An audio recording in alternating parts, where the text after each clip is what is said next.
What's happening, everybody? Welcome to Elite Encounters and our complete playthrough of Paizo's Bloodlords Adventure Path for Pathfinder 2nd Edition. I'd like to give a special welcome back to the Elite. That's everyone out there right now watching our content, whether you are following us on Twitch or subscribing to us on YouTube.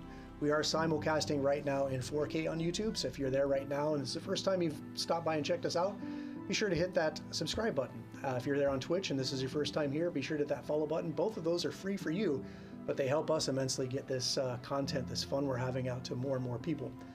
Also, while you're there, be sure to check out links to our website at elite-encounters.com. You can find information there on cast and crew, potential new shows coming up, new projects on the horizon, and also links to our socials and our Patreon, where if you'd like to support us financially, you can check us out there. At 4 tiers of subscription, you can support us with, I hate to, for less than the price of a cup of coffee, you could probably subscribe at a $10 tier these days. But that $10 tier will get you a t-shirt, almost like this one, or maybe one of the Elite ones. But check that out. If you want to help us out, we'll help you back with some physical rewards to thank you for your support. Okay, so let's give out some skull bones. Ooh. I don't think we really used any last time. Oh yeah, we did. Oh yeah, you did. Oh yeah. That's right.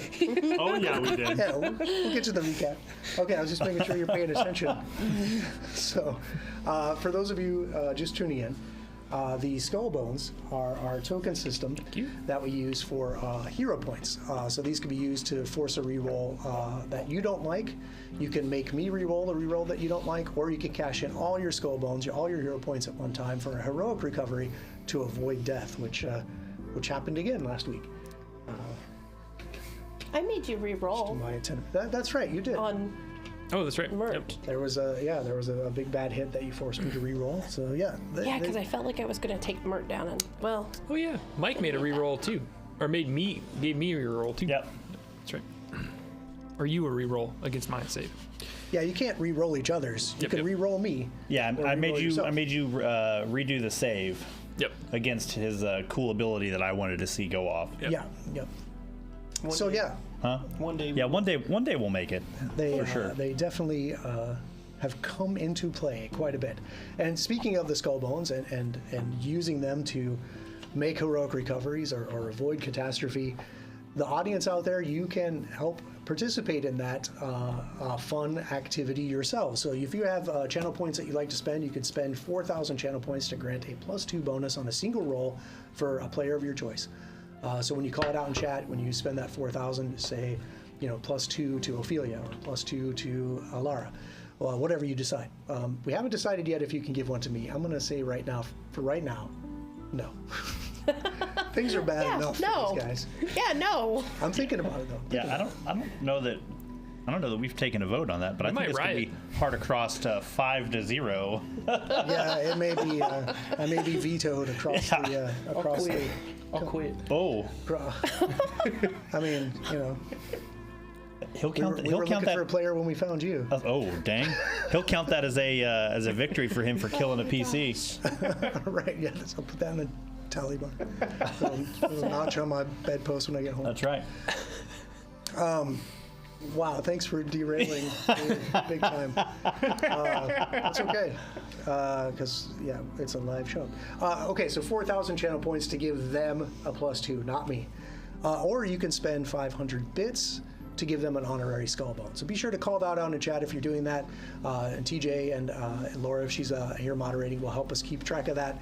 So your participation can help keep these guys alive. I know it definitely came into play a few weeks ago. Yeah, 100%.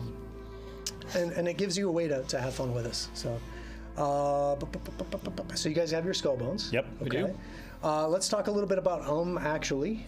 This is a segment where we talk about some rules, things that came up the last session that we want to clarify, or if I screwed up something, I want to fix my mistake, or if somebody else screwed up something, I want to point it out. But actually is just a way to kind of really focus on the rules and make sure we're getting it right. So first thing, we had a question about, hey, if I give my companion a command, instead of just attack, like a normal companion, kind of the standard thing that they would do, can you order them to perform special attack actions, things like reposition and grapple and that sort of thing? Absolutely, sure can. So your undead companions follow animal companion rules. Animal companions, as long as they're trained in athletics, can perform those actions. Even though they're untrained actions, as long as you're trained in athletics, you can tack those on. Pretty sure Remy is trained in athletics. He is indeed. Yeah. So we got it right. Hey, look at us! Just Look at us sure go! that you know that going forward. That it's not a question like, can I do that? Yep. You sure can. The next thing we want to talk about is that giant that you were fighting at the end of last session. I believe attempted some kind of grapple check on somebody and critically failed the grapple. And we just kind of glossed over and said, well, you can't critically fail a grapple. Yeah, you can.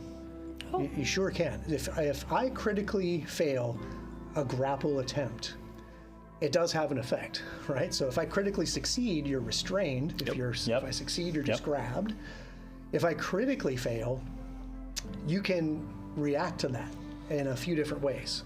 So if I've already got you grabbed, and then the next round I do a grab action again to keep that grapple, to, like in 1E rules, maintain the grapple, and I critically fail, you automatically get to try to escape right then and there. Ooh, okay. Or if I haven't got you grabbed yet, or if I do have you grabbed and I critically fail, you get to grab me back. Oh. Okay. Okay, now it's getting weird.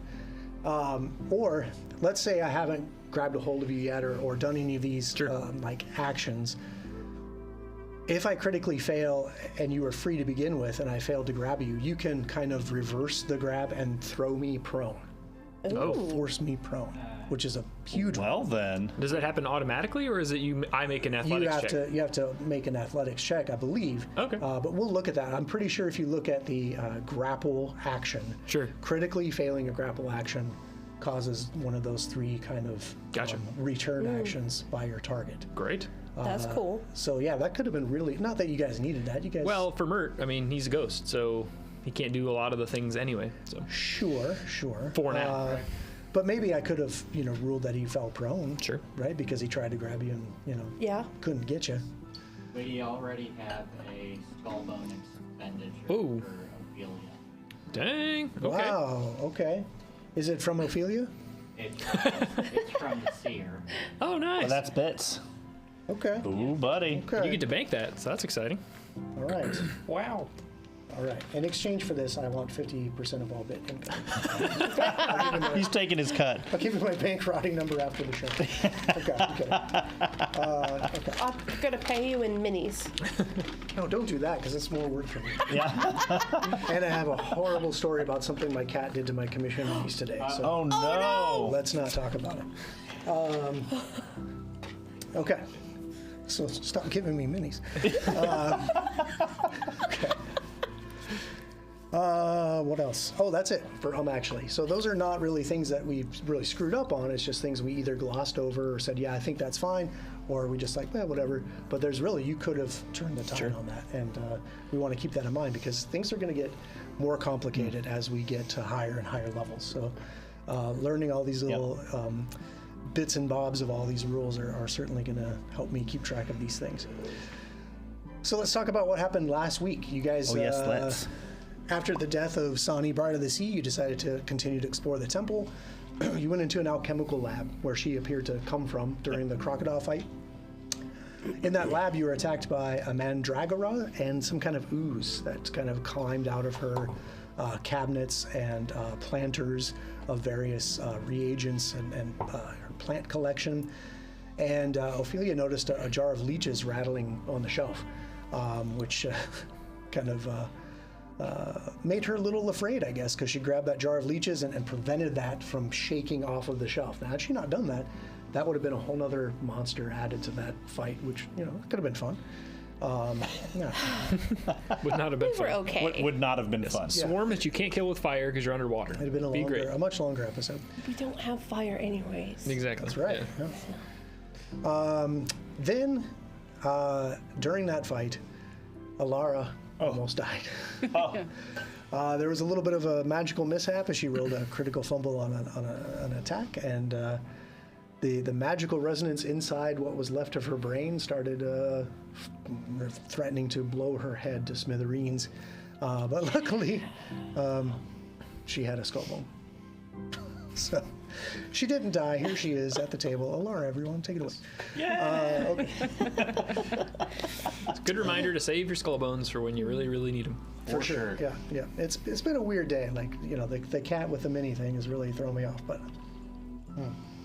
here we go. So Alara didn't die, and the party defeated those creatures in the lab, made sure that they secured that jar of leeches in a cabinet, and then went to examine the cauldron, which was strangely empty. Lysander studied the cauldron and got a vision from it of materials kind of separating in this weird kind of oil and water kind of reaction in it, and then this feeling of overwhelming hatred as Iron Tavia's face kind of appeared in his vision. The party then moved onward to locate the shrine to Dagon, where they faced some kind of giant creature. The battle ensued, and the giant critically failed a saving throw against Lysander's harm spell, which definitely turned the tide in that battle. Oh, yeah. Up to that point, he was kind of holding his own, and then after that, he decided to squeeze on into that room with you and give you what for. He tried to make me lunch. He did, but then Alara landed a successful laughing fit spell against it, and that was pretty much game over. Oh, yeah. Like, once he was rolling around laughing with, I think, imaginary teeth clawing at his face. Yeah, I mean, what a horribly silly end to that creature. But that's where we're at. Mert, in a fit of rage at the end of the battle, rushed out to that platform and toppled the statue of Dagon into the seabed. And as it started sinking into the silt, you find yourselves in an eerily quiet temple. And that's where we'll pick up. Mert probably still out on that platform in a full-on, like, rage. Yeah, it's going to be some time dumped before I come out of my rage.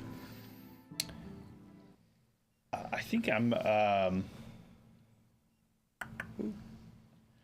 going to just walk out there where Mert is. I'm not trying to stop him from doing whatever he's doing, but I just want to be out there in case anything, who knows? We're still in a dangerous place that has potential bad guys, and I just don't want him out there by himself. Okay. So as you go out on that platform, I do want to point out that platform is open to the sea. There's no roof over it or anything. And can I? How do you reason with a guy who's frothing at the mouth and slamming the sword into things? Is there a check I can do to potentially calm him out of his rage? I think, like, when I'm raging, I can still, like, communicate with you guys and stuff like that. I just can't do anything that's, like, requires me to have mental stillness and, like, focus, right? Mm-hmm. So I think I can hear you. So I think I can, like, stop swinging at things and just hold still for a moment. But I don't think at least I can't, unless there is, like you said, a check he can make. I can't take myself out of rage. I can't just stop it when I want to, right? So it probably takes another 30 seconds or something like that to truly come out of it. I think I just kind of, like, go out that door and I'm like, Mert!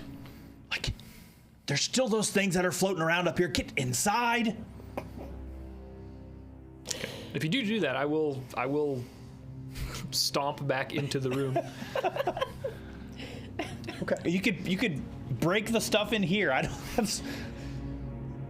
I don't care about that stuff. I just don't want to draw the ire of those crocodile ghouls or whatever the hell they were. Yep. I'm right next to the door. Like, I'll take a peek up. Do I see them anywhere?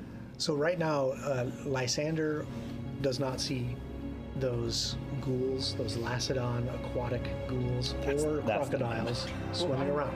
I'm near the door. I understand that. Oh, sorry. You do not either. Okay. I just wanted to roll out that neither one of you saw in the time that he was out there or the time that you kind of came up to the door. You're not seeing any of that patrol passing by. Now, you do know that it does take a little while for them to get around, but right now you don't see any indication that they're out there. Wait. That statue is finished toppling over the edge of that. Yep. You've successfully pushed that off the platform, and now you come stomping your way back in. And we'll put you all kind of back in that same room there with the dead crocodiles and the seaweed bed with the walrus rib cage. Sure. once my rage does end, I would be interested in looking over the marsh giant. Well, I guess looking is the emphasis word because I can't physically like check his pockets. But I'd be curious to see, other than that massive gaff that he was using, if he has anything of value. For sure. Okay. So he does have a very obvious kind of large pendant around his neck. Nope. Are you...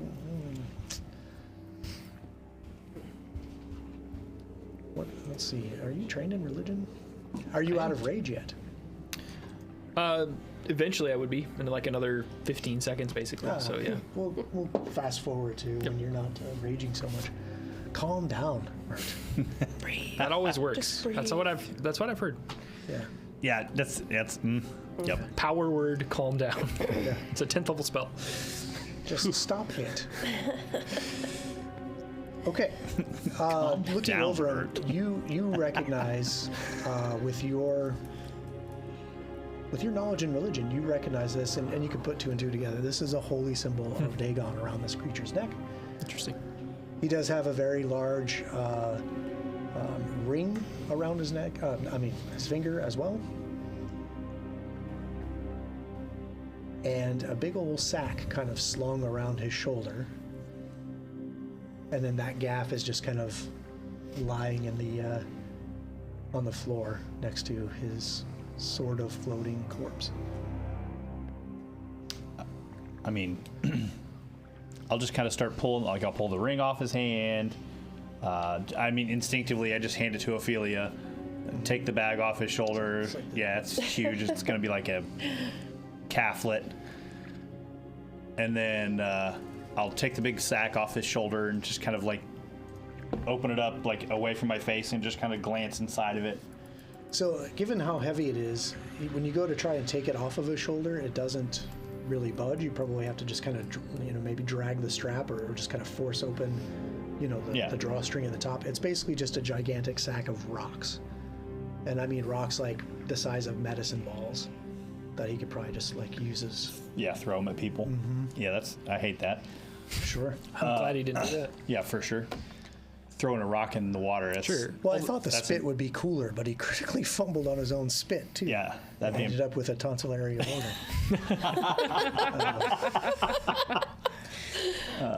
And then I'll just pull that holy symbol or whatever that is off of him.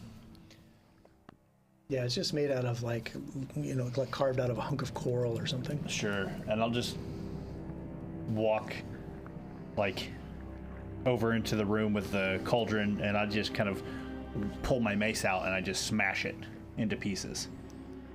In the cauldron. Just in that room, just so that in case the thing decides if it wants to explode, there's not anyone else in there. I just kind of go in there and just smash it. Okay. Just trying to be cautious about my rage. Sure, we can all use a little bit of that. And nothing happens when you smash it to bits on the stone floor. I feel better. Okay. That's what happens. Sounds good. Yeah, so that sack has like 5 of those like boulder-sized rocks. He could. They're like baseball, softballs to him. Okay. Anybody examine? You said you were examining that gaff. You weren't able to pick it up, but you were kind of checking. Yeah, it I mean, out. at least looking at it. But yeah, there are some runes carved into the metal hook on the gaff. Okay. Yeah, I'll definitely call that out to Ophelia to say, hey, can you look at this? I think that it is magical. At least I see some runes there. Mm-hmm. I will do read aura. Okay. Yep. So read aura definitely does tell you that it is magical, and you can now do an occultism check. Okay, that looks like a +1 striking gaff. Ooh. Very cool. It's very large, but if you could somehow drag it out of here, I'm assuming if you can get it into your pouch, it should fit. Yeah, at the very least, we can take it back, and I'm sure at least the magical runes would be of some worth to somebody. But okay. Yeah.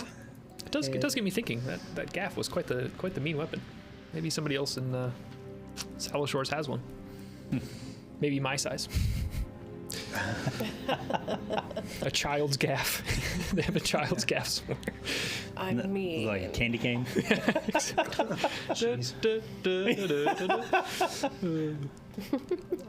Anything else you want to read aura on, or anything else on as you're looking over this big thing lying on the floor here? Yeah, I'll point over to Ophelia, that big old ring on his finger. The ring. Yeah. Okay. So you read aura on that. That is giving off magical aura, and it's not of any particular school, so we'll take your occultism to identify that as well. Okay. All right. This one is... Why did it pull up that? It is a ring of cold resistance. Oh, 5. dang. Oh. Ooh. Yeah. Ring of cold resistance 5, guys. That's fun. Well, that's probably something one of us should keep or put on, right? I mean, does anybody really need that specifically? So it looks like with the remaster, the ring has actually been turned into a charm. Oh, cool. Yep. So it is a charm of resistance. So we'll just say he has a ring with a little charm hanging off it. Oh, it's like a charm bracelet, but it's a little ring. Yeah, It's got like he lots can of only little- afford one charm, so he put on his It's ring. got like a butterfly and a rainbow. Yeah. Cute. But it's a snowflake. Okay, he wasn't that wimpy. Should we revisit last episode? Very mad about how bad he got his butt kicked. Maybe he had a soft side. He did have a soft side. It's And I currently found it. laying on the floor. It was his ribs when he rolled into It was the his other will ribs. save. It was, in fact, his will save multiple times. Yeah. Okay, but that's what you have there. It is a +1 striking gaff, the now destroyed religious symbol of Dagon, a charm of cold resistance. That was Cool. weird. And a big old sack of rocks, which are pretty much Yep. just rocks. It's not gonna- Rocks. Yep. Why does he have rocks? So that's a good question. Do you want to recall now? Sure. Why does he have rocks? Okay, with a society check, a lot of giant species actually prefer like just having a big bag of rocks to use as thrown weapons. They're very adept at throwing and catching rocks. Okay. So yeah, anytime you run into giants, it's very common for everything from ogres to hill giants all the way on up to cloud giants to have some kind of container of rocks as their ammunition of choice. I dislike all of that. Yeah, because getting hit by a gigantic-sized boulder at speed would be very painful. Yes. It is not on my Yes. Pathfinder 2e bingo card. It seems like a very poor like hunting technique. Like, you see a deer and you hit it with an 8-foot boulder, and then I mean, it's not How do running you- away. how I do can you eat it? guarantee that. Pre-tenderized. Pre-tenderized. Right? Okay. I don't know. Yeah. I mean, you're not wrong. Deer meat. Okay, what do you guys do from here? Do we want to go back out into the main area there where the statue is and the guardians and report to them and tell them that the area has been cleared? I think that sounds like a good idea for you. For us. I agree. I was going to say for you guys, but When I hear you say that, because you mentioned like the golems out there, right? Mm-hmm. When I hear you say that, I just kind of like I visibly get nervous. And I say I'm gonna need a few minutes here, and like I haven't been a zombie for too long, so like I don't love eating brains, but I also can't deny like the economy of finding a giant head. So while you guys are like you discuss it's economical. No, I agree. I'm just like, yeah. While you guys are discussing like going to the next room, like the mention of the golem, like it just I'm uncomfortable. I'm just gonna stay here and Have lunch. Work on removing this head. That way I can bring some rations with me. The Costco pack brain. Yeah, Yeah. exactly. Yeah. the family. Not a sponsor. But like I'm almost like shameful about eating brains. Like, I don't like it, so I'd rather do it in privacy. Oh, interesting. That's fair. So where do you guys go while he is obtaining his rations? Oh, we can go out to the main area. Yeah, and we'll talk to walk the out there where the golems are and let him have his moment, Okay. his sacrifice. As you guys walk out there, where exactly do you just go to the middle of the chamber? Do you go near the statue? I think we just kind of go to that base of that statue. Just kind of, I assume we're kind of waiting on him to finish up whatever he's doing. We're not trying to like press forward. So we're just kind of going to walk out just enough to give him his privacy, but not to be like standing in the middle of the open. So. All right, so you come out into that chamber next to the Urgathoa statue, and as you come out, you can just hear that dull kind of thwack, thwack, as you can hear a blade like chopping into bone and rubbery flesh. But you try to put that out of your mind as you watch the golems on either side of the chamber stir. And as they stir, they grab their weapons next to them and walk forward. And in unison, "Where is the servant of the Pallid Princess?" And they start lowering their weapons at you. He's having lunch. He'll be out momentarily. We were successful with your cause. Is it done? Oh, it's done. And I just kind of take what is left of the holy symbol and just let it fall out of my hands in front of them. Okay. With that, they kind of put the weapons at the ready at their side instead of, threateningly lowering them at you, and wait. Did you want to spend some time with the statue, Lysander? I mean,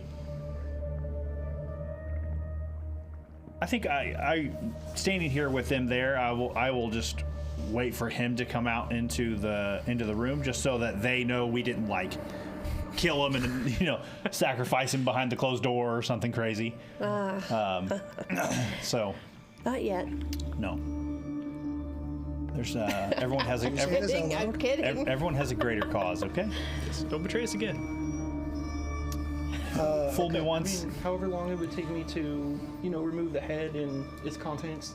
Yeah, sure. Give me a lore brain removal. You got a brain scoop, like you're pretty adept at this. The machete probably is pretty proficient at Just cracking those things open. Bam! Like a coconut. like a coconut. Yeah. Let's see. Because we want to turn this into like some kind of equivalent of rations, right? Right, yeah. And this is a large creature. Yeah. Are you crafting? Well, this would be kind Survival? of a survival kind of a yeah. deal. I am trained in survival. You are trained in survival. Why don't you give me a survival check? Oh. Very cool. Brain jerky. Oh, God. 22. Okay, why'd you have to roll it twice? So this dice tray has a little logo that's imprinted into the tray, and it was like... All right, we'll have our judges check on that later. Check the cameras. Yeah. So, Replay. a 22, you said? Yes. Okay. That's a success with the DC I had in mind to retrieve this, and given the size of the brain, and normally a brain would sustain you for how long? A day, a couple days? Yeah, I think a day, Yeah, so this is a large creature, so the large creatures typically have 8 times the mass of a medium-sized creature. So I'm going to give you 8 days of brain rations from your successful survival check to retrieve those brains. Yay. Yay. And I would imagine too that trying to kind of hold on to what I used to be, like a quick, an intact human. I would take I don't want to just be an animal and shove this whole thing in there. Like, I think I would take the time to ration Portion it up. and portion it and wrap it in, maybe some Seaweed. cloth scraps. Yes, seaweed. Some cloth scraps with seaweed to just kind of portion it to remind Zhuzhing me it of up. maybe meals I used to eat. Okay. It's like sushi. It will not remind Mert of meals he used to eat. Sandwich. Okay. Brain witch. We'll give that maybe a 10-ish minute kind of exploration while you guys are out there talking to these guardians, and this entire time they're just waiting for and as Amon finally makes his way back out, What do you look like coming out of that room? So I'm in here. You're just like, Gross. That's gross. it is, but it's fitting. And accurate. Okay, so I come out of the room and they're in front of the statue. Like, are the golems nearby? Yes, they're kind of on either side, flanking the group with their weapons, kind of not really in a threatening posture, but at the ready. Okay, I walk out, empty gaze, looking at the floor, like not straight down, but just in front of me, and I rejoin the group. As you join the group, they kind of step in closer and they both kneel. Is it done? It's done. Very good. And they stand back up and in unison walk back to the walls and lean back against the wall and just go still again. I'm gonna walk towards the door. Towards the door. Yeah, I don't want to be in this room anymore. You guys can stay and like do your thing, but I don't want to be in the room. Which door are you talking about? Like the way we came in. No, the front. No. So there's not really a door. This open cathedral kind of leads out to this grand staircase out onto the seafloor. Sure, yeah. So like not quite to the entrance, but like that direction. Okay. Like just inside the building. I mean, if he's walking, Perfect. I'm walking. So Sure, I'll follow. Amon, where are we going? I just couldn't be around those creatures anymore. Oh, I see. What Is everybody else going along with this? what exactly disturbs you about them? I mean, they're servants. I can't. Okay. Well, As you guys are all walking through this open cathedral, and you're looking out like, okay, this is making us nervous. This isn't the way we came in. You're watching for those patrols. You're not seeing them. okay. Are we finished down here? Should we try to surface and get out of here? We should. well, I agree, but also we haven't seen those Lacedons in some time. Perhaps they got wind of Sani's death and have fled. Yeah.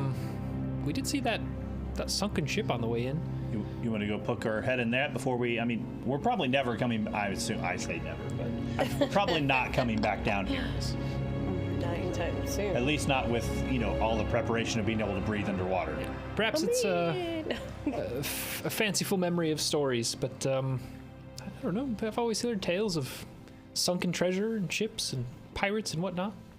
Perhaps maybe Yeah, there's some gold. Let's go check it out. Page 37 does, in fact, say you'll never come back here again. In addition, if we Final boss fight. Bet. Yeah, now you're going to want to, right? Yeah. From now on, I'm taking the. This is my home. Okay. Hey, if you guys want to live in Sallowshore, we can make that happen. You guys have a house already, but okay. In addition to that, if we're restoring the sanctity of this temple, maybe we should make sure that it's safe and the surrounding area is safe. We can't have a dangerous shipwreck here. That's a great point, Amon. If the townsfolk come here and get ambushed by something lying in wait there, that could be disastrous. That's true. What were you going to say, Lysander? I was just speaking on whether or not at the current moment he or I have the ability to actively sanctify this place, but I know I am struggling to rack in my brain how I would do that at the moment, but Sure.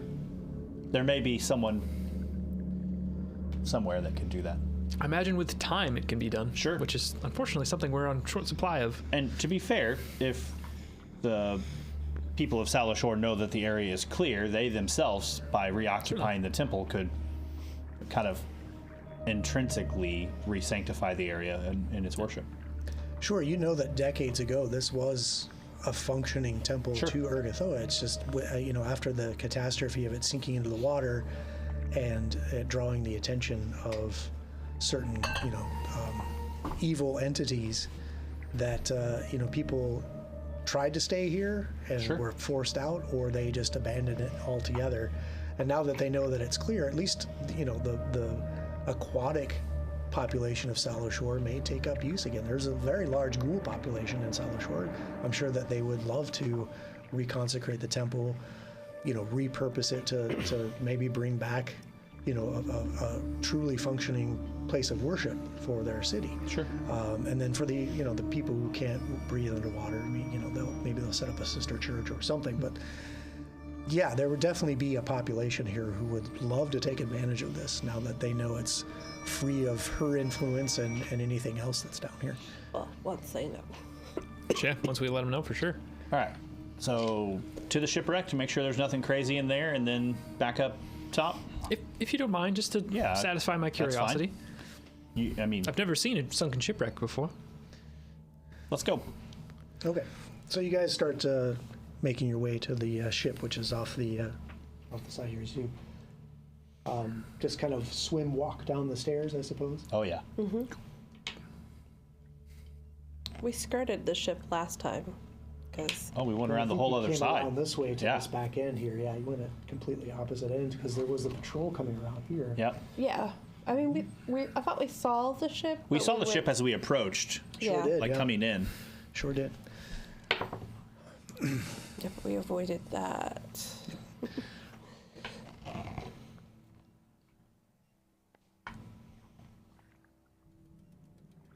I'll put Ophelia right here. Seems good. It's always This how. is a little bit. No. The girls are in the back. That makes sense. Okay. Looks right. Pardon my abrasion. Okay. So as you're approaching, the ship itself is kind of lodged in this massive coral on the side there. And you can just make out a brass nameplate kind of towards the prow of the ship that says the Pearl of Jalmaray carved into the ship there. Ooh. The Pearl of Jalmaray. Can I give you a society to Sure. remember where that is? It's not Geb. It is not Geb. You are right. Let's see here. Back to Mert. Society. Ooh, yeah. You know that Jalmaray is an island off the eastern edge of Garund that lies kind of between Kazmaron and Garund itself. It's a large island that has a very large Mudrani population. Okay. And it's part of the Impossible Lands. Right. For Jacob, that's like Sri Lanka or Socotra or something like that. Yeah, Okay. exactly. Yep. And then back to this. Okay. Very cool. And as you're kind of approaching, and you see this kind of school of fish approach the boat and then dart off. And then there's this kind of swirl of sand and debris. And something comes out of the ship as it senses your approach. No. And as it bursts out of the hull, out of the broken hull, you see this creature. Oh no. Sorry, guys. I'll describe the creature real quick, and then we'll roll for initiative. Remembering your aquatic combat rules and movement: 15 feet, off guard, -2 to slashing and bludgeoning, etc., etc. We won't have to go over that again, right? Right. We've got it all memorized, right? Totally. For now. Okay.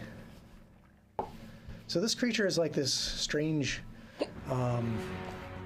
massive-sized. It looks like a cross between a crawdad. And it's got a tentacled face, a crustacean body, massive lobster-like claws, and several spider-like legs that it's ambling towards you on. And here it is. Oh my god. Oh, Cool. dear. All right, let's get some initiative. No. I was envisioning Zoidberg or something. a little bit different. Okay. All right. A little bit smaller. It is. I don't know that I wanted to roll that for initiative.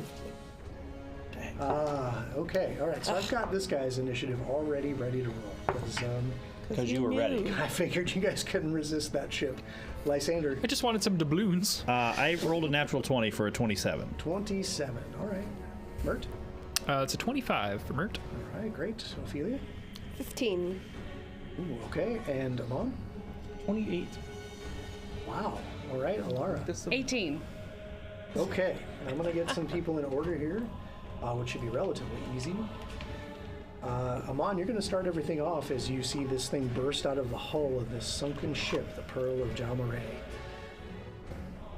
Sense motive. No, I'm just kidding. I'm gonna, Fee-fi-fo-fum. I smell landlubbers. And now I'm going to make them scum.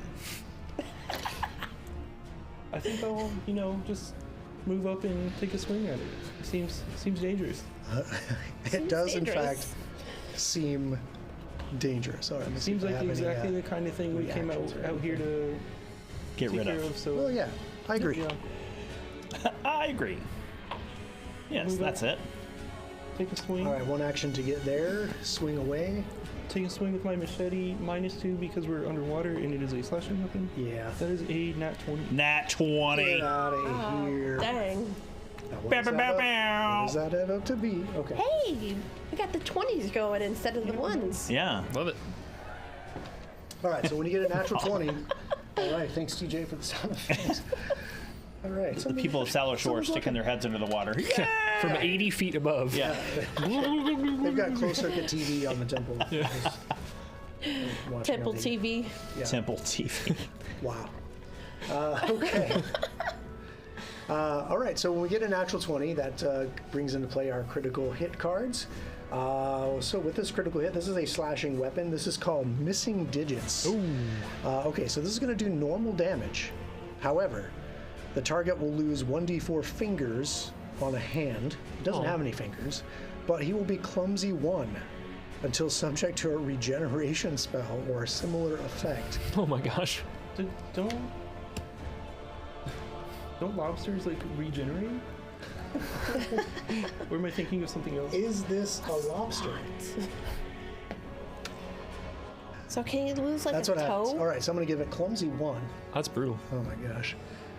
How silly is this? Okay, the clumsy takes a status penalty equal to the clumsy value to their dexterity-based checks and DCs, including armor class. Oh. Reflex saves, ranged attacks, and skill checks using acrobatics, stealth, thievery, etc., etc. I can't wait to see this thing do an acrobatics check. Yeah. Hey, you don't know. He was in gymnastics when he was a kid. Yeah. He's ready for that backhand Cartwheel. spring. All right, so you are doing slashing damage, Yes. right? And it's normal damage. What did you get for your damage? 18. 18. Wait. 16. Sorry. 16? Okay, no problem. It does, it is way more effective than what you initially thought it would be. You take a big, you basically put a big gouge in its Hey. chitinous carapace. I like that. Sure. It's this stupid lid keeps falling off that thing. And then I'll end my turn with my third action, raising my shield. Good call. Surprise, surprise. So he's clumsy, so now I gotta reduce this AC real quick. And it's Lysander's turn. We're going to activate Rumi's support ability. He needs to get within 10 feet of that thing. I think he can do that with a 15-foot movement, Yeah, right? he should be able to get right behind it. And then I'm going to shoot him with needle darts. Okay. That is 29. No. Wow, 29 definitely hits. 29. Wow. Pretty good. Is that right? Yeah, 29. All right, so here come my little guys. 5d4 Okay. piercing. Worth it. 6. 16 piercing damage Ouch. and 2d6 if he is not immune to poison. He is, in fact, will have no effect to poison. Well, I'm rolling it anyway. Okay. That's fine. 8 damage that he's not gonna take. All right. I'll make a note of it. And it's Mert's turn. Okay. If I move twice, can I get into a flanking position? Is that too far? Well, he's kind of also coming out of the ship. Oh, okay, so I can't really like Would get rule that you access. Can't really get on the other side. That makes of it sense. right Okay, now. then I'll just swim up to him then, Okay. and then I will attack. I'm trying to decide. I'll just swing twice. I think that makes more sense. Okay. 17 on the first one. Yeah, that's the camera angle right there. That's so good. Okay. Wow. Yeah. look at That's that. so good. And an 18 on the second swing. Both of those are gonna miss. Wow, Even what a with great the turn clumsy. for Mert. That is me. It happens. Maybe he's so shocked at the sight of this massive lobstrosity. Lobstrosity. Now, to be fair, I stole that from Stephen King. Alara. All right. Well, Not a sponsor of the show. No, he's not. In fact, Alara. not is- even on our Patreon. Gosh, can you imagine that? Stephen King. Stephen King, subscribe to our Patreon. Please. You can do it. $10. You could afford Yes, it. first tier subscribers. Yeah, Doesn't matter. we'll send him some stickers. Okay. Alara's going to cast Biting Words. Yep. Biting words. Yep. Okay. Is this a mental effect? I ask this, I think, every single Nope. time. And the answer is the Invocation, same. Linguistic, Sonic. It is Say those Sonic. all again, I'm sorry. It's Linguistic, Sonic, Auditory, Attack, Evocation. Nowhere is it mental. Oh, yes. I love it. I gotta find a monster that's immune to this bullshit. Okay. You may, but don't you have to share a language? Is there a thing with sharing a language? It just seems weird that you could just give me a burn, and it. I mean, I still have damage. to, I still have to roll it as a spell attack. Okay, that's fine. Okay.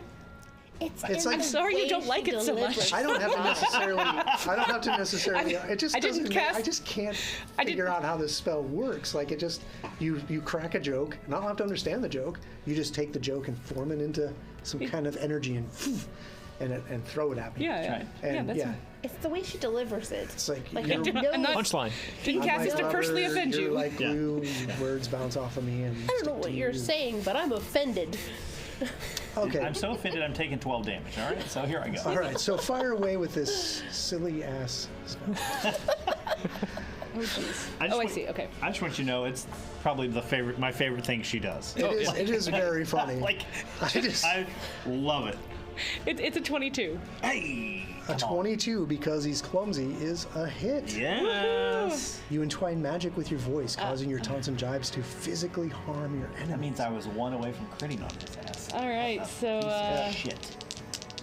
It's so weird that I don't even have to understand it. all right. So, Alara.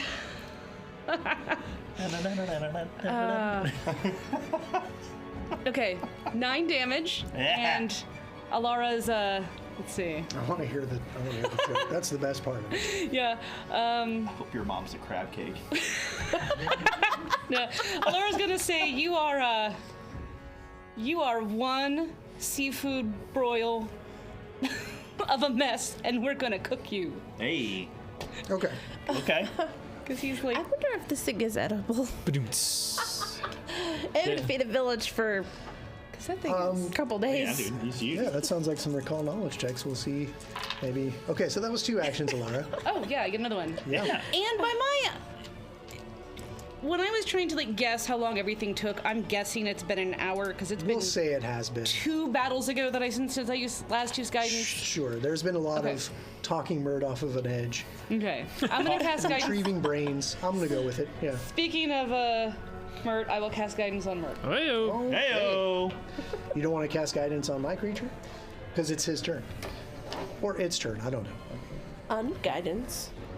What's that? You're gonna, Guidance. you're gonna give me guidance? Oh, okay. Misguidance. Misguidance. Guidance. He is already misguided because he's clumsy. Okay, so Called let's see what Hex, I can do here. motherfucker. Misfortune. Oh, I think I picked up never mind. My whole original build for Lysander was going to be like very heavily on like the fortune misfortune thing, Yeah. and that was how I was going to build him, is like very heavily like influence your fate kind of thing. Very cool. So I think that the person who did the most damage to me was this zombie in front of me. Yeah, can confirm with the shield. Yeah. And as you are kind of face to face with this creature, you see like there's little like worms and stuff like coming out. Like there's pieces of carapace that have like fallen off, and there's like raw kind of flesh underneath with lots of worms swarming in it. No. And it's going to take one of those That's no claws and snap it down on you. That's kind of yucky. 25. That does hit. Okay. So here's some damage. This is going to be some slashing damage. Oh, I got to break out the D12s. Oh. Done that. Uh-oh. D12s. What Yeah. He said D12s. 27 points of the? damage. Owie! Cha-ching. And as it 27. gets a hold of you, it will try to grab you with said claw. Oh no. Oh no. So here's an athletics against your fort DC. Run away! Oh man, it's a natural one, Okay. Oh. which adds up to a 19. Does that even beat your fort DC? And that's my 42 plus 10, right? Yes. Yeah, no. Okay, so that is a critical failure on a grab. And we just talked about this. Yeah. So you can have trip the his ass. ability.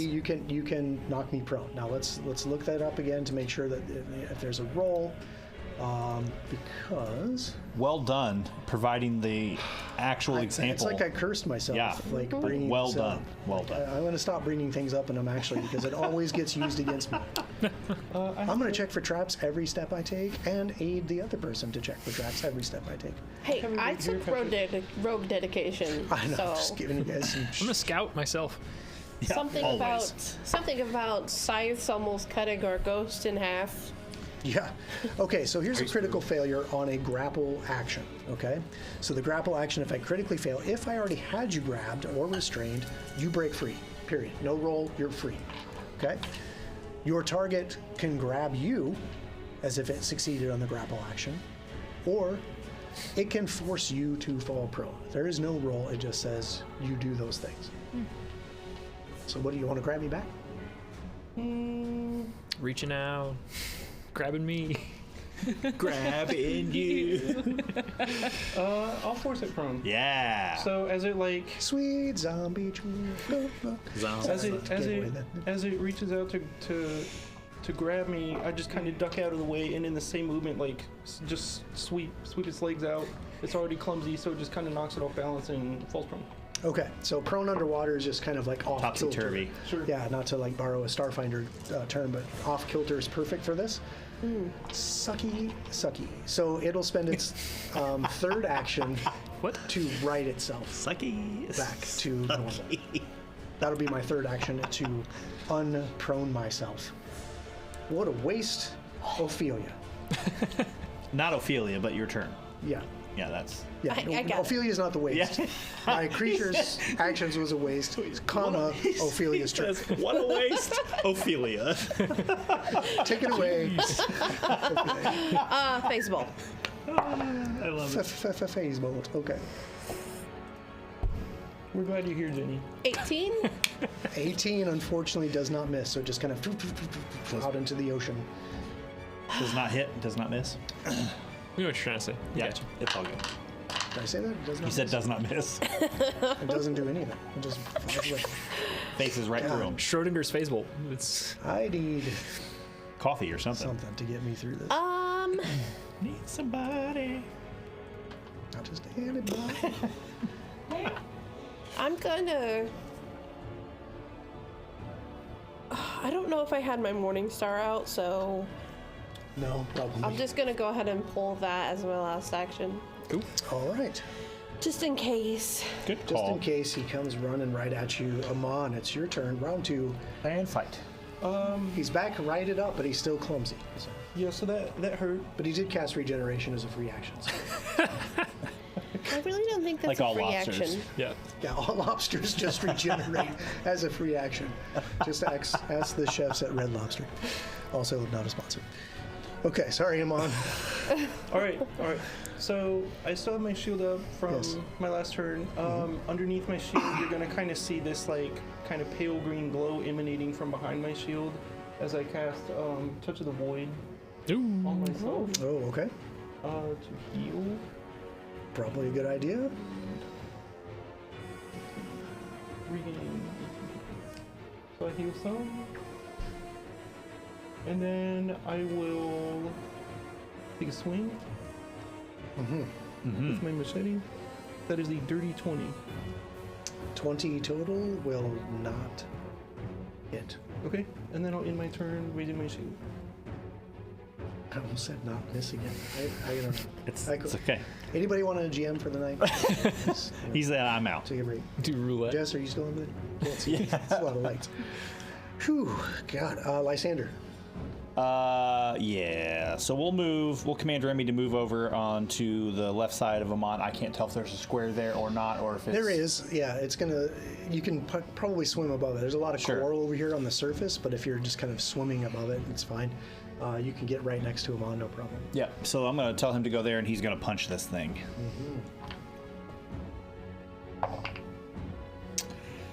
He's not going to hit that thing because he rolled a 4. Yeah, that's not going to do it. It's not. So that's one action, Lysander. One action. Remy's actions are spent. Correct. Got something right. I'll just needle darts him again with the cold iron ring this time. Oh, okay. That's probably not going to do it either. No,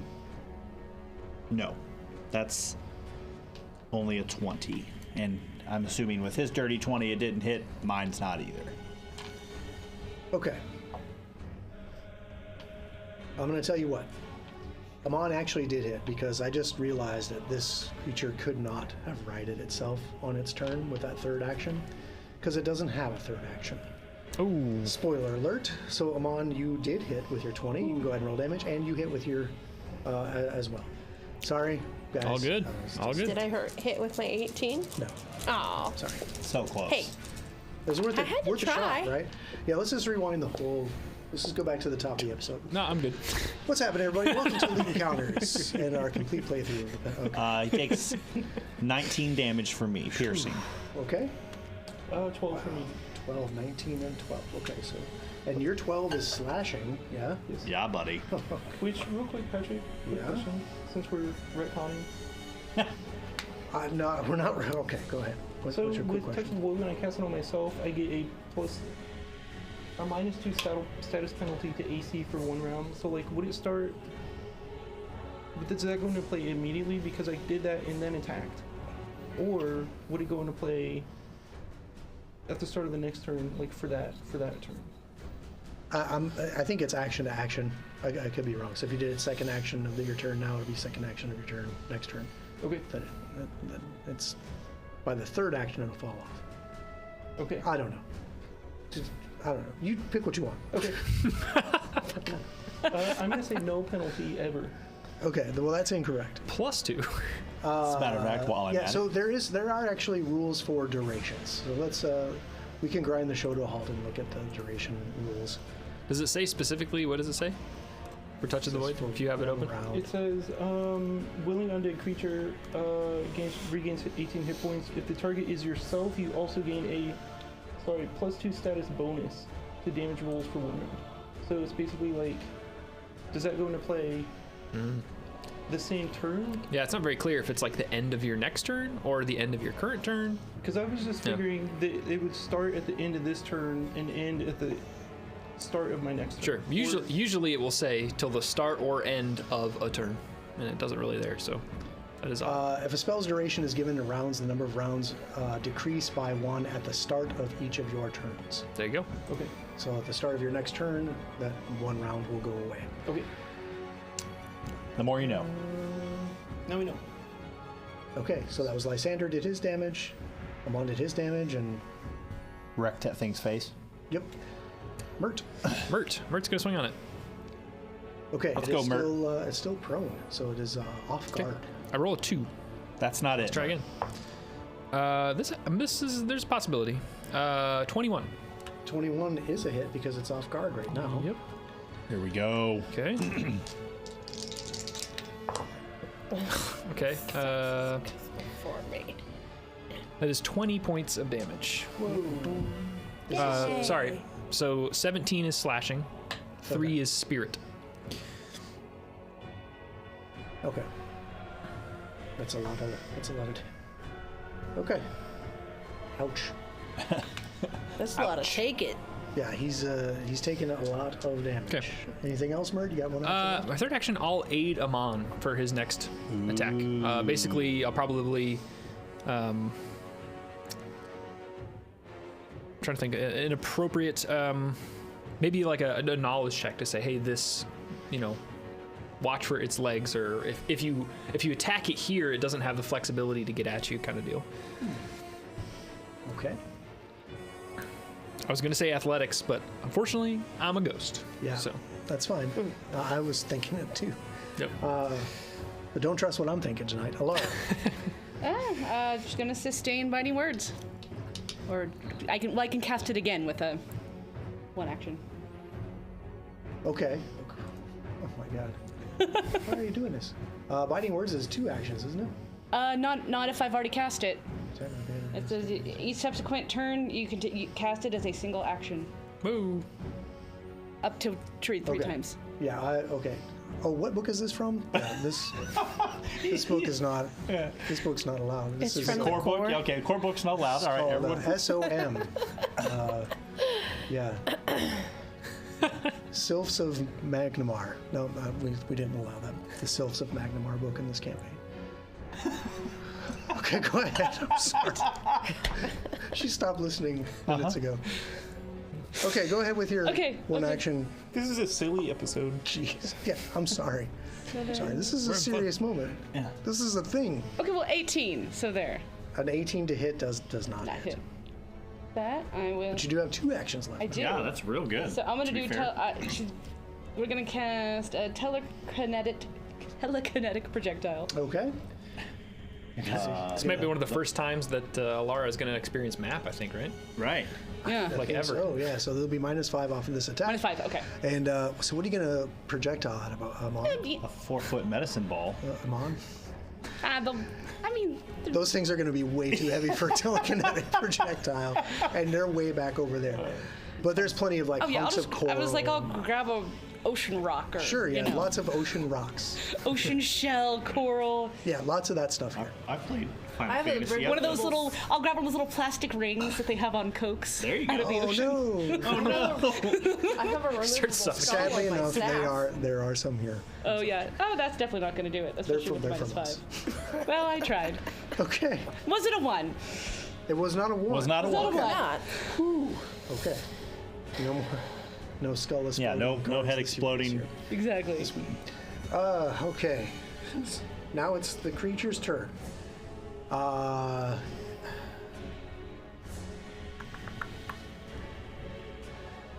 don't know if I want to bother even writing myself. What's the point? I'm We just going agree. to stay there, like, swimming a little, like, off-guardly. And I'm still going to, let's see. They killed me. Mert hurt me last time. I'm gonna throw this one at Mert. Bring it on. Here comes This is a pain. Claw, natural 20. Oh. Oh. Yeah. Don't bring it on. Bring it off. This will add up to way more than your armor class. So this is a yes. what kind of a attack even is this? Slashing? AC 20 right now, to give you a frame of reference. Oh gosh, Okay.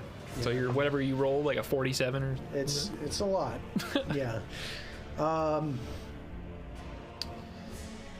It is slashing. Yeah. So it's basically the pincher claw. This is not good, man. it's okay. I can take I it. think it is. I think it is good. Because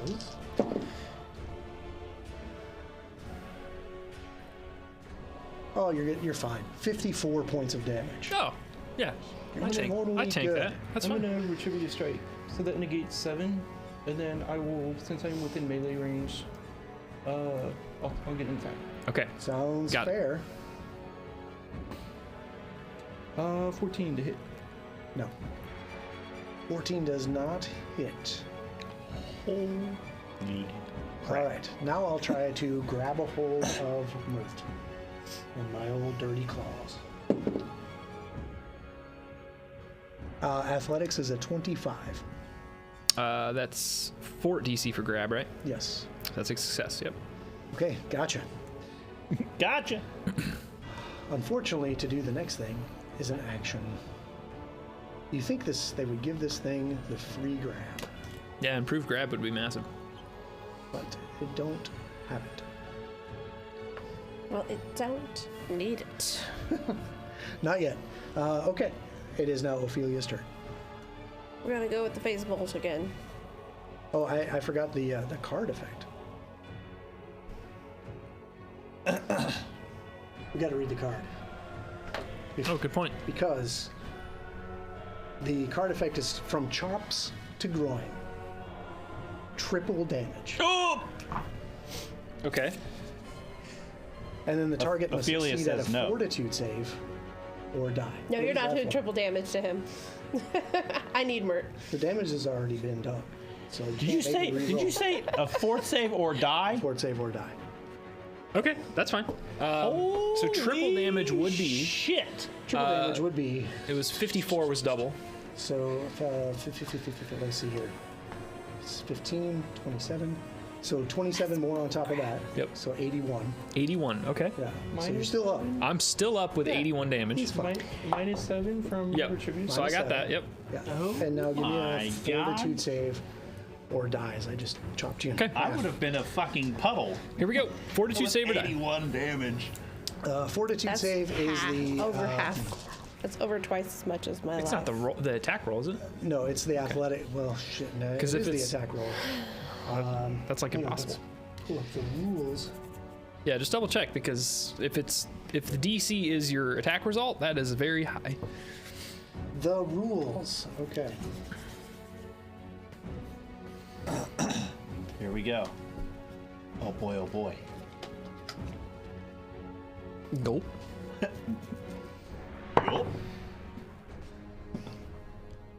Oh my gosh.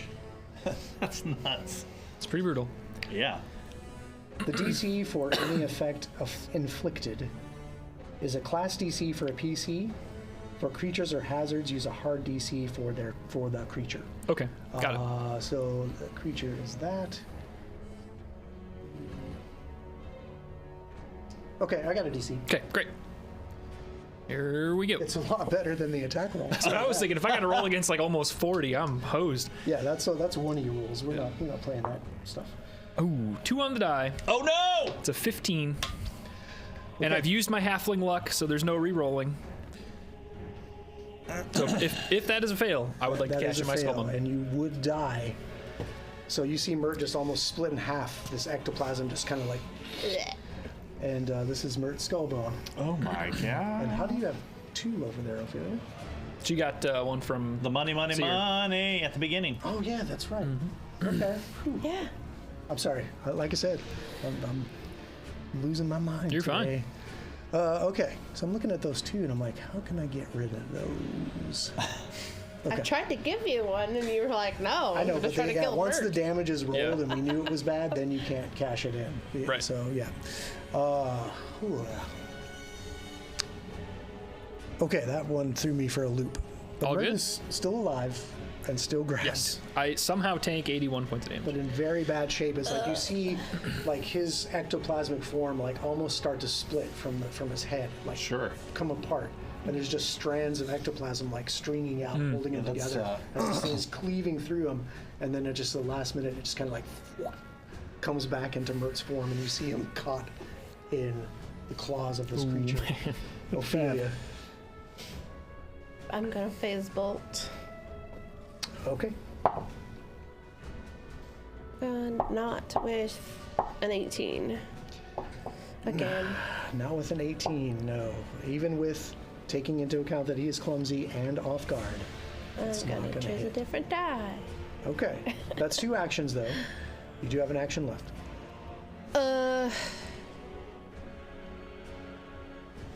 Now, I would say before you take that action, you can cash in a skull bone and re-roll that.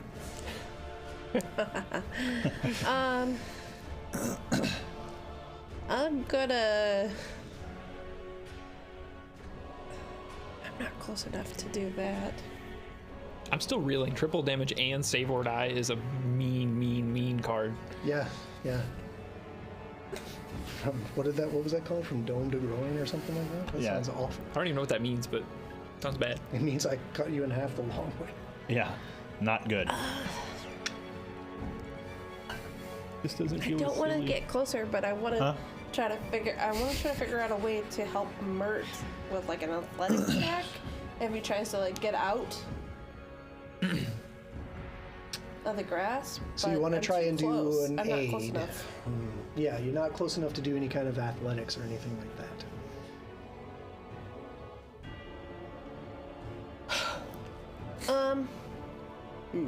I will. No.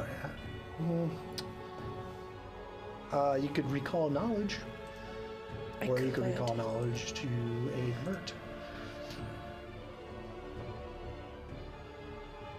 What do you mean? How would that aid Mert? Well, if you want to use this last action to aid, if Mert tries to go to escape, then you can roll your recall knowledge to like give him, some information on how to affect his escape from these claws. It's very nebulous how the things you can do to aid. It's not very specific. Like you have to do an athletics to do an athletics.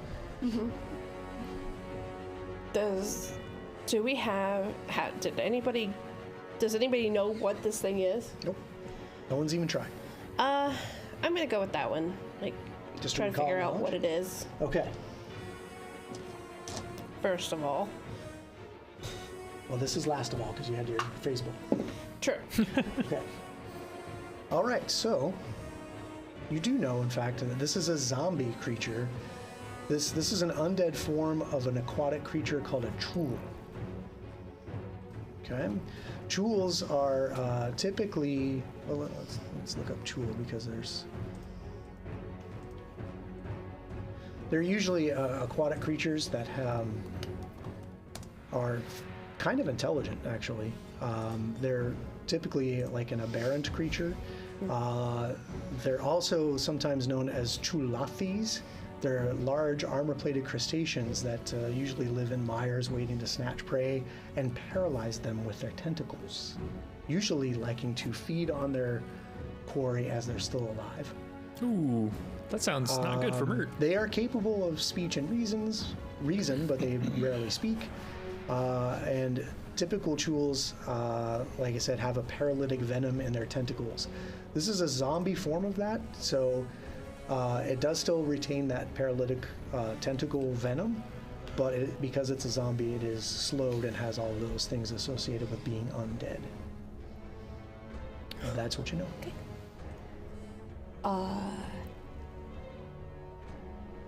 If possible, I would just say it's undead. Yeah, you can call that out. All right, that brings us to round 3, and as Amon said, we have sucked the silly right out of the episode. It's Amon's turn. For sure. Well, so I have that aid from her, right? So the thing that I called out was to aid to like make a knowledge thing, but Mert's raging, so there is no knowledge. Yeah. So Yeah, that's a good point. there is no aid from Mert, unfortunately. Well, you're on your own. But you do know it's a zombie chul. Can I attempt to force open the claws? Just take an athletics.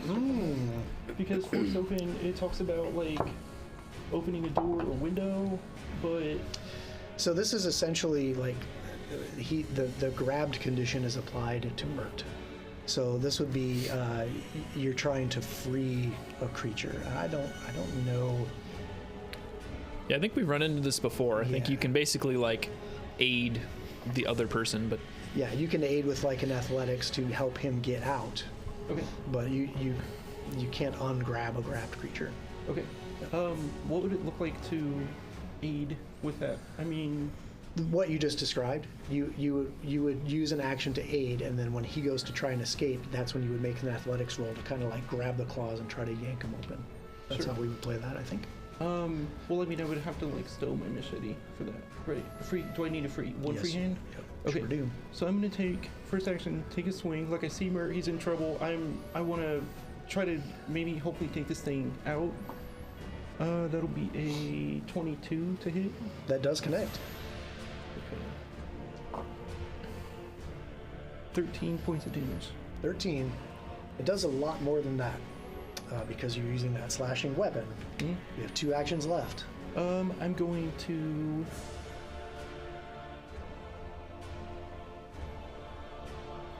It is a free action to drop something. Yeah, I'm thinking.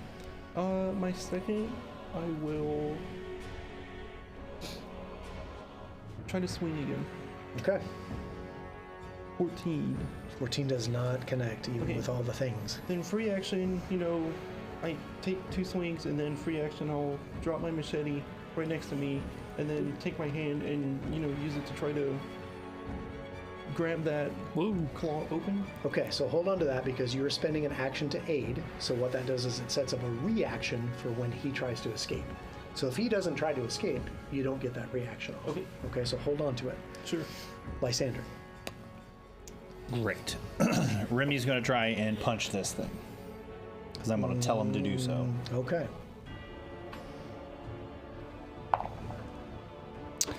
That is a terrible roll from him. That is a 16. Yeah, it's not going to do it. And then I'm going to rank 1 spell, 2 action, harm. I only have 1 left after this. Okay. So Mert's going to get some health back. It's definitely going to help. 14. Okay, 14 back.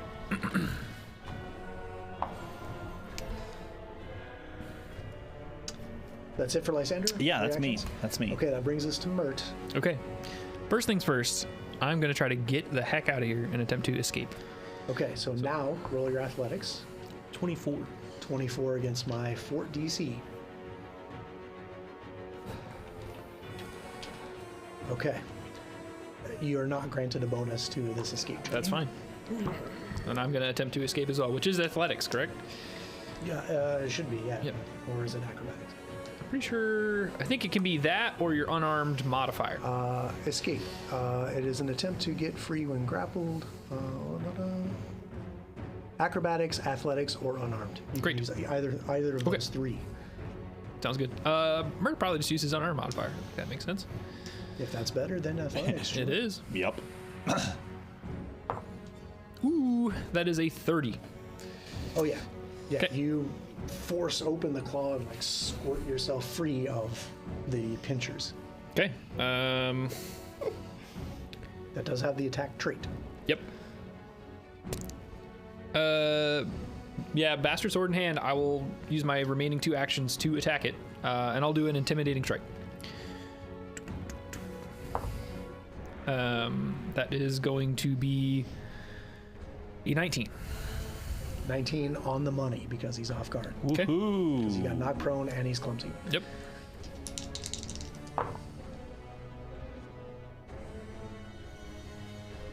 Okay, 19 points of slashing and 3 spirit. Okay, so the slashing will get doubled up. 19 twice is 38. Sure. Oh wait, not doubled up, I'm sorry. It adds Yeah. the slashing penalty. Oof. Tripled up? Which ends up, yeah, it's triple. Shut up. Brain, reload. Hard okay. reset. How much slashing do you get? 19? 19. I can do this. I can do this. And 3 spirit? Mm-hmm. Okay. Because of that, you may now dispatch. Whoa! Oh. Goodness. Okay, so basically as like I pry myself free and I, turn around with that, like basically like a shout with my intimidating strike, I'll take a cleave at the claw that had me held and basically just lop it right off. And then I'll continue to basically disarticulate this thing, just lop the other arm off and then sweep its legs and knock those off until it basically is just floating freely. Yeah, it's just a bunch of shell and debris and worms that were feeding on the rotting flesh inside the carapace. And nobody ever got paralyzed by my tentacles. Dang it all, being a zombie. Would have been so much fun. More fun with 3 actions. Whew, okay. That was Yeah, but 81 points of damage. Yeah, that was rough. that was a good time. That sucks. We're a little bit past the hour. I want to give out a hero point, and I'm going to say because you dropped your machete and you didn't notice, but this little crab like caught it and was like, ooh, and then just started like sidewalking, and it is like gone. What? But because of your bravery in dropping your tool, I'm going to give you the skull bone. Forgoing his trying to raised shield. Well, thank you. Yeah, foregoing your safety. Everybody was doing some really good stuff there. It's hard to kind of pick one person to get the skull bone, but there you go. I've made my decision. And what do you guys do now? Now that you know that the Pearl of Jalmaray seems safe at the moment. I slowly turned to Lysander, just kind of dumbstruck, and I'm glad we came to make this safe. Yeah. Could have been detrimental to the people who would have come down here to, on our words that it was safe to be down here. It's detrimental to Mert. Yeah. Once I drop out of rage, yeah, I'll definitely, clue in. They'll be like, I really thought there would be something exciting here. Not this creature. I'm gonna just kind of poke my head in and look around, and I'm gonna throw some light in that shipwreck. So, as you're looking around, as the hull of the ship is kind of snapped in half almost, and as it sunk, you can see that the helm, that's usually like top deck, is like collapsed into the inside hull of the ship, and the wheel of the ship is laying kind of on the hull of the ship, and lashed to that is a single skeleton. Ooh. The captain goes down with the ship. Yeah, sometimes not by choice, apparently. I'm gonna just look at Amon, and I'll just say, I'll be right back. And I move into the ship. Oh, okay. Somebody's going for finger bones. Okay, so you move into the ship. And I take my glove off, and I lay it on the skeleton. Uh-huh. And the emotion I look for is loss. Ooh. Huh, okay. So as your hand reaches out and touches these bones, you feel them start to give way a little bit as they're collapsing under your touch. They haven't been probably touched by this weight of a human hand. I'm gentle. Sort of human hand in some time. But you pull back just a moment, still maintaining contact.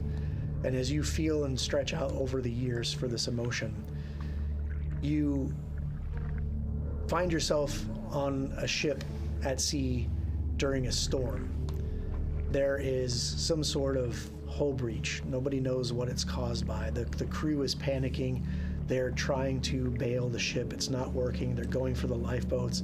The captain is running for the lifeboats. And his first mate, somebody, turns to him with a cutlass pointed at his throat and says, "No, you go down with a ship." And they grab him, some of his other crew, they grab him and they tie him to the wheel of the ship and stab him, take something off of his belt, and run for the lifeboat. And as the ship starts to go down, you see through your own eyes hands on the wheel of the ship fighting desperately to keep it aright as it's starting to sink. And that hand, every time it tries to spin the wheel, it's secured by that lashing and isn't moving effectively, but you see a gold ring with a ruby on the left hand ring finger, and the thoughts of a wife and a daughter that he'll never see again. And you're snapped back, and you see that ring still on this skeletal finger on the ship's wheel. I just kind of open my eyes, looking at the figure there, and just a grinning skull. Yeah. It was like a little fish coming out of his eye. And give him the old wink for One-Eyed Willie, and pull the ring off his finger. And I'll just quickly say a little blessing from Orgathoa, as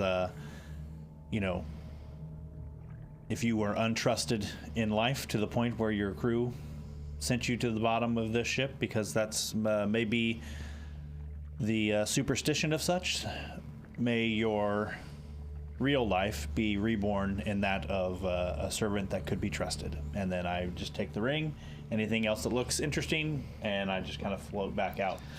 Okay, you take the ring. It's a ruby ring, and as you do so, whatever connective tissue was holding this finger all together has long since rotted under the sea. Yep. And pulling that ring off was kind of the last impetus to loosen that, and the finger just falls off with the ring. I'll pick it up, There it is. I'll pick it up and I will toss it back to its resting place, and I will, as I'm kind of coming out of the. You guys, I mean, I'm not hiding it. The ring is into part of his finger, and I just take the ring, the hand, and the finger, and I just toss it back where he lays, and then I just come back with the ring.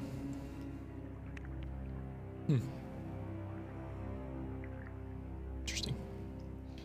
I would have probably spent my time like leaning up against the hull and patching myself up. You know, that sounds like a great idea.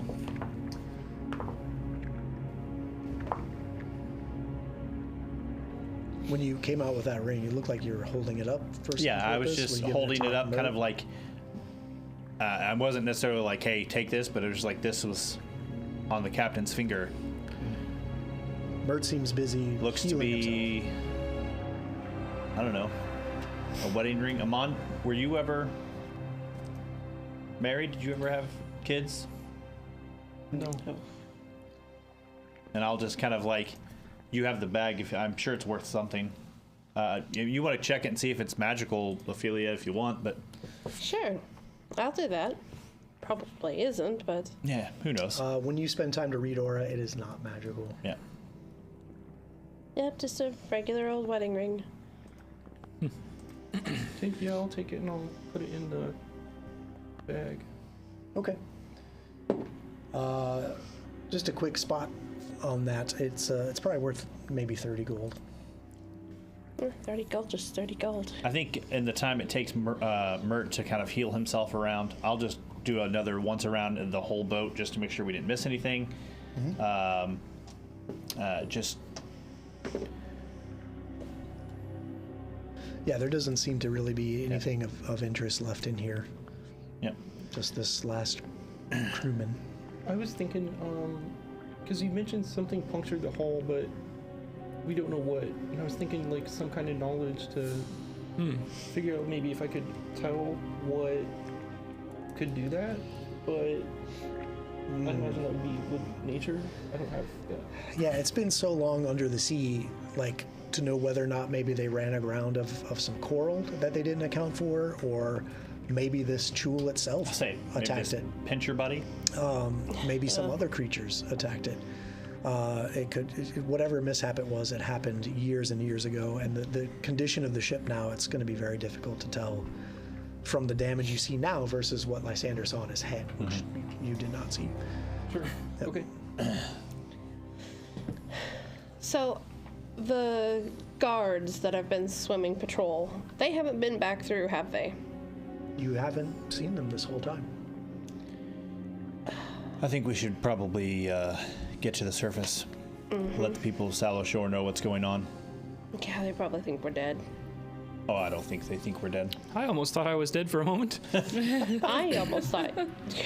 thought you were almost dead for the moment. Dead again. Destroyed. You guys have been down here for maybe an hour, Yeah. hour and a half. Yeah. I think well, they've been gone 20 minutes. Yep, they're dead. Yep, they're dead. They go into the water. Fuck them. There's like a platoon of rowboats like to come look for us. Back to business at Sallowshore. I mean, we went to go and face the hag. Do they really think that we could beat her? Some people did not. That's fine. true. The townsfolk were not convinced you could, but yeah. Okay, so you decide to swim back up. Yep. Taking your way to swim up appropriately, not too fast to where you would end up hurting yourself. Mert decompression. He's like a blobfish by the time you get him up on the I look like the marsh giant. Just like, Can't save you from that. But you get back up to the boat that's been waiting for you, and the person that rowed you out seems surprised that you're back this fast, And all of us. and starts rowing you back, kind of grimly back to shore. And when you arrive back to the docks, that's where we'll pick up right after this break. Ooh. Yeah, Okay. So we'll take a quick break. So don't go anywhere, everyone. We'll stay right here. I'm going to hang out and talk to you guys for a little bit. We can talk about any questions you have for the campaign so far. If there's been any things happening in chat up to this point, you can let me know. Or if we want to active chat right now, we could talk about tools. We can talk about I don't know, whatever strikes your fancy. We could talk about why Stephen King hasn't subscribed to our Patreon yet. Any of those things, and then the cast will start filtering back from their break. I'll go take one real quick, and we'll be right back at the action. So don't go anywhere. We'll hang out and have a little fun. Is anybody going to break? I'm not going. They were talking about the fact that you weren't pulling any punches, and Laura said he was pulling punches before. I have not pulled any punches this campaign. That is my that's my kind of modus operandi. How do you say that? That's how I your do, MO? That's how I do stuff. That's how you roll. That's my MO. Yeah. Holy shit! This is a rough night. Like, I don't know what it is, guys. Maybe I need more coffee. Yeah. I don't know. I think that's a good thing though. Like you don't want to softball it, because I think that the challenge is what creates great players, like people that can think together, think as a team, and learn their character thoroughly. Because if you don't have the challenge, you kind of just, again, like it's like playing t-ball. You just don't worry about it. You go pick daisies in the outfield. You get in the same routine, right? Yeah. Run up, swing, raise my shield, or run over here, cast a spell, whatever. Yep. And because the feel of that fight swung dramatically. Oh yeah. Like I was just being kind of a moron back here behind the screen, and I mean, it was silly. And then at that one moment, that one critical hit, and like Joseph said, the silly is gone, and now this is a real life and death situation. Right now it's for serious. Mert. And I mean, he dropped his weapon. Did he pick that up? By the way, I didn't hear him pick. Well, we'll assume he picked it up. The crab thing was obviously a joke, but I assume he would retrieve his sword before he swam up. But yeah, this notion that it turned on a dime. Oh yeah. And then everybody kind of rethought their normal strategy at that point. And Sure. he threw his weapon away and went to help you out of those claws. And then those kind of moments are like, you create this more teamwork, more sense of like real strategy, as opposed to like, oh no, he's dying, I keep swinging, he's gonna heal, whatever. This game allows for and pushes for that kind of battlefield camaraderie, I guess, in a sense. 81 is exactly my max HP. So. Oh, did I drop you to 0? No, my temp HP from entering rage is what kept me over. Oh, okay. Yeah. So had you gone under, then that temp HP would have gone away. Right. Yeah. Okay. So. Dang. But I'm just saying, like, that much damage in one hit. Yeah. Like most PCs. I'm tanking it. Dude, I'm a puddle on the ground. And his retributive strike was massive too, right? Because that reduces some of that damage too. Yeah. Sure. But like even Amon, I don't think he has 81 hit points. Like he would probably gone down. I have 38. Had that been against Ophelia, Massive Ophelia damage. would have been dead. You have 38 hit points? Yeah. How do you have 38? No It con. happens. No con. I'm squishy. Oh my God. I'm squishy. I'm a witch. She gets A bird is going to fly into you from the sky and you're going to die.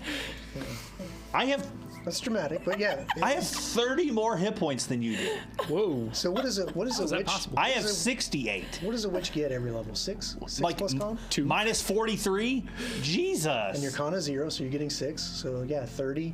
And then what did you get? You should have more than 32.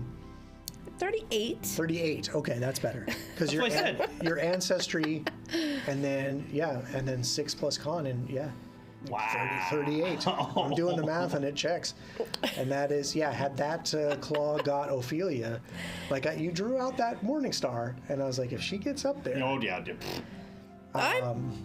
Yeah, but you got to keep in mind though that she's playing her character, to have bonuses and other skills. Sure, for sure. Yep. That a traditional witch might not. You know what I mean? That's like true. her doing the crafting stuff, the alchemical crafting is really, really cool. Well, I can guarantee you that her will save is better than mine. That's for sure. Oh, yeah, probably. Definitely. Like, It's a 12. yeah.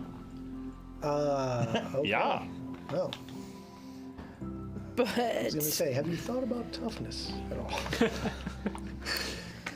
there are some things that can help you along your path. But it's not necessary, right? Yeah. Like Ophelia's not the kind of character that's going to be up in the thick of things very often. Right. And when she does, she pays for it, but you know, for sure. I do. I definitely pay for it. A lot. I didn't know you only had like 30 some hit points. That's nuts. Yeah, one hit could well, yeah, especially murderize as we get higher up and the things are going to do more and more damage. Like, is it double max HP that is a one shot or massive damage, whatever it's called? So I believe it's double your maximum hit points. You are toast. Yeah. Jeez. So if I would have gotten hit by that, I would have been toasted. Yeah, I mean, if he's rolling a crit, you would have to call out, I'm skullboning that right now. Or I guess if that would kill you outright, you could skullbone right to heroic recovery. Yeah. Yeah. Yeah, because it's not technically a death effect. Right. Right. So the heroic recovery is if you aren't subject to like a death effect or like a disintegrate. Right. But if you're dead by any other means, you can heroic recover. Right. Now, That makes sense. you know, I'm sure, man. But then you just hit her again with your second action. Yeah. Do another crit. Wow, that was neat how you did that. Eat skull bones. Yeah. So heroic recovery. If you have at least one hit point, you can spend all remaining hero points to start a turn when your dying value would increase. You lose the dying condition and stabilize to 0 hit points.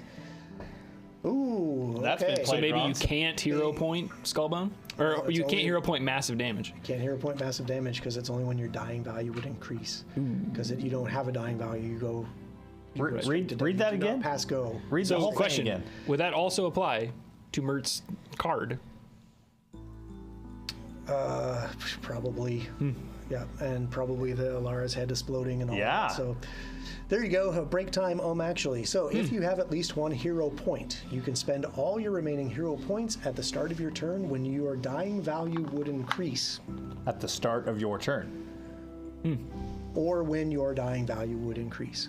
Got it. Yeah, but the Like if you took damage Yeah. while you were dying. X, your Y, and dying Z and you're dead. Yeah. Like, that's not. Dying value doesn't That, increase. You there's go- no dying value. just die. You go straight Yeah. to dead. So we did that a little wrong, but that's okay. Ooh, It's okay. that's spicy. Yeah. Oh, that's good to know That's going cool, forward. though. Yeah. Yeah, so it's only if you're dying. Man, oh man. Although there may be some specific, like, not like in a rod or anything, but something specific that says like, hey, for these cards, we wanted to clarify, if you have an effect like that Yeah, that goes off, These rules don't assume the cards, right? Right. So, they might say like, treat it as if you can heroic recovery or something, but you have to do a for little more digging maybe and see if there's anything else. But rules as written from what you read. yeah, Would be dead. Alara would be dead. Yep. Mert would be dead. I think I would be dead. But that's why those exist in the deck. I mean, it's not like Yeah. all 52 cards are like that, right? There's one card like that. Yeah. Well, there's a few cards like Sure. to like save or die. It's too late now. We just got to keep doing what we're doing. Yeah, Let's that's go with it. Agree. But yeah, so the hero point rules Send help. do not assume the use of the critical deck. Right. So I don't know, man. I think that I think he's trying to kill us. we'll have to do some research on that one. Yeah. For right now, Go the take your rule break is- so we can come back triumphantly and be heroes. Yeah, maybe that's what I Something. need. Is a quick break. Okay. Stop reading. Yeah. Well, how else can I kill these? Let's see here. Yeah. Just, Let me just read these rules. Oh my Character god, look death. at all the things we're doing wrong. How to kill Yeah. PCs. I'm gonna run That's little Patrick runs. There are Easy. certainly some articles out there too. Oh. You're not allowed to read those. That's forbidden. Yeah. I don't know what book that's in, but we're not using it. That's illegal. Okay, guys. Now that Patrick's gone, Right, for we sure. need to sneak through his card box and take all the really bad Yeah, photo right. cards. Oh, and yeah. Just get rid of them. We're gonna have a little sacrifice. Sounds good to me. Burn him. Shoot me, buddy. I have one spell left. I don't have very many left. I'm gonna be completely honest with you. Yeah, it seemed like good timing for us to get out of there. Yeah, I was. Yeah. I had 2 first level spells left. I just used one to give Mert 14 hit points, but then after that I had 1 left, and I was like, we are running short on resources. For sure. Then you just gotta borrow a Morningstar or something. Right? I have a mace that I've borrow never my used except for Morningstar. to smash that holy symbol. Now if we go around and When did you get a mace? you know, I started with it. like Oh. do the cleanup of like, hey, we did this and we did that. You know, hopefully no one attacks us. Yeah, right? Because I'm like, I think I have 2 spells left. Yeah, But yeah. neither one they're that useful. Yeah. It's only like specific. Yeah. So hopefully, you know, won't be like, we did this for you. You're like, oh, we did this for you. Fight. Oh, okay. Yeah. Well, I guess we're setting your whole Unleashing town the on dogs. fire. It used to be Sallowshore, and now it's no more. Because I'm banking on the fact that there won't be anything crazy happening. Right. For sure. Which I shouldn't do. Also for sure. How about we just go back to our hotel, We just take a sit there. nap, Watch her beat the kids. Yeah, watch her beat the children. and then we tell them that we won, Yeah. just in case. No? Not a bad plan. So I'm not in the water anymore. I'm gonna go ahead and take that off guard off. Oh yeah. Oh, good call. It's been so long. Yeah, I know. It's just been kind of riding there on my. Man, look at that. It was fun. Like I've never done underwater combat. Yeah, it was before. totally cool. It was cool. Yeah, Yeah. like the. So, What? why did I leave the finger in the boat? Because it was attached to someone who was probably unworthy. That. That's a good answer. I don't know. It was cool though. I liked it. Well, I know it's not because it was. Wouldn't be because of the murder, because the other person was murdered. Correct. But just food for thought. Let that sink in. Yeah. Why? Now I'm Why gonna, he? make all the connections. Yeah. Why he left that there? Yeah, you did mention the unworthiness. He sure did. Welcome back, Patrick. Thanks. I had ears in so I could hear all your plotting. That's okay. What plotting? What are you talking about? Well, it's We were plotting. But yeah, I did do a quick Control-Alt-Delete while I was up there, so hopefully the second half is a little better. And go. although What did you delete? No, I got access to his task menu and Cleared my cache. yeah, I started shutting some shit down that was sucking up all the RAM. Oh, I didn't know that was possible. If although only. if his crew killed him, though, I know you're like, oh, that Lysander's protect that makes him unworthy. But I'm like, what if his crew is just asshole? So in the that's like why he made the comment about like if it's a superstition thing, like, right? So like if the then you have captain to do has to go down with the ship, then you're not. So he was unfaithful. Yeah, he's not worthy because He's he not was trying faithful. to escape his calling, supposed his to be his fate. responsibility. Yeah. Oh, okay. So Okay. Interesting. Baiting you for Anyway. info.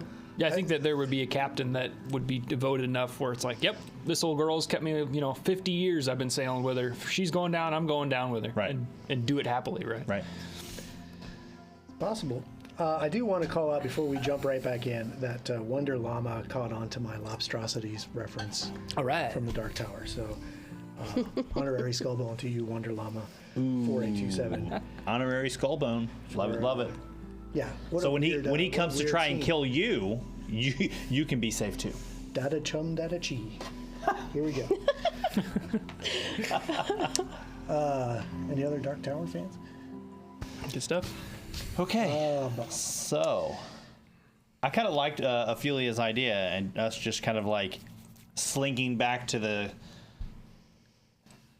room and then dealing with everything tomorrow in case some shit goes sideways. Okay. So it was morning when you rowed out. Yeah, So it's kind of late morning still It's like rowing 9 in. a.m. yeah, okay. I know it's been like 3 sessions Sure. of being in this temple, but it's only been a couple hours maybe, Yeah. tops. And as you are kind of rowing back in, you see like there's some no. people on the docks There's some workers. Yeah, we're not escaping this. Some, right. like they're looking out. There you see people like waving over. George Washington pose on the front of the boat. Okay. Crossing the Delaware. Yeah. Nice. Okay. Wow. Give me a Nope. an acrobatics Nope. check. I'm not giving you any of those checks. Okay. I'm still breathing water. That's fine. That's true. You are still under the effects of the water breathing. That's for right. the foreseeable future. Does that mean we can't breathe air? Oh no. Oh yeah.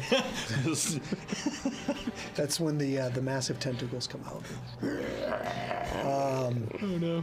I wouldn't put a pet. No, and then all the people that are on the docks are like, shark, Yeah. shark, and there's like fins. I watch too much stupid horror movies. Yeah, do you know how many bad shark horror movies there are out there? Sharknado. Well, yeah, There's that's- five If you of bring those. Sharknado to Pathfinder, I don't know if I can keep Those playing don't with you. even count. I don't count those. Those are comedies, not horror films. But I mean, like, Yeah. bad. Anyway, what did I say about that control? I'll delete. That's okay. But as you're rowing in, you see there like a crowd is starting to form on the docks, and as you get closer, you can actually start to make out people that you ran into before. Like you see a lot of the people that were in the mob that tried to stop you from coming out here to begin with, including Hunsel herself is kind of standing there. And as the boat comes up to the dock, there's her and one other man is there that immediately like are grabbing ropes and like tying them to the dock. I can't remember what you call those things that are on the dock where you kind of like loop the rope over. But they secure the boat and they like reach out and grab your hand and they're like pulling you out of the boat. I can't believe you made it back. What happened down there? Something. And she starts crying. And whoever she pulled out of the boat first, we'll say it's Lysander because you were standing there. She wraps her arms around you and is hugging you, and is crying, like sobbing, in your arms. And she whispers, "I remember him. I can remember him now. I remember." And she lets you go, and she like goes and like greets everyone, and is like, she goes to try to hug Mert, and it's like, "I remember," and like goes on to the next. Same thing with Crazy Amara, lady. but yeah, she's just ecstatic with these flood of memories coming back to her. And then another gentleman kind of steps up, kind of shy.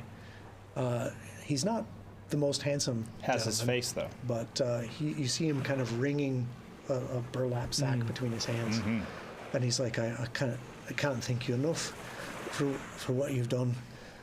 I allowed my heart to get the better of my emotions, and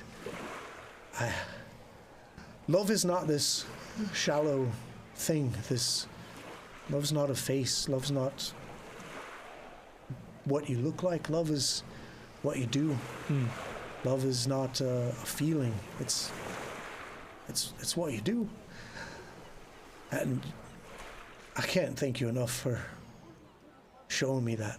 And he takes that burlap sack and throws it into like a waste bin, and clasps everybody's shoulders. I just thank you. Wherever you go tonight, rounds on me. Wherever you drink tonight, I'm buying. And so on and so forth, as townsfolk that have come and dealt with Sani, Bride of the Sea, and have made these horrible bargains. Sadly, those people who have truly lost their loved ones, there's no coming back from that. Right. But the memories are back. The visage is back.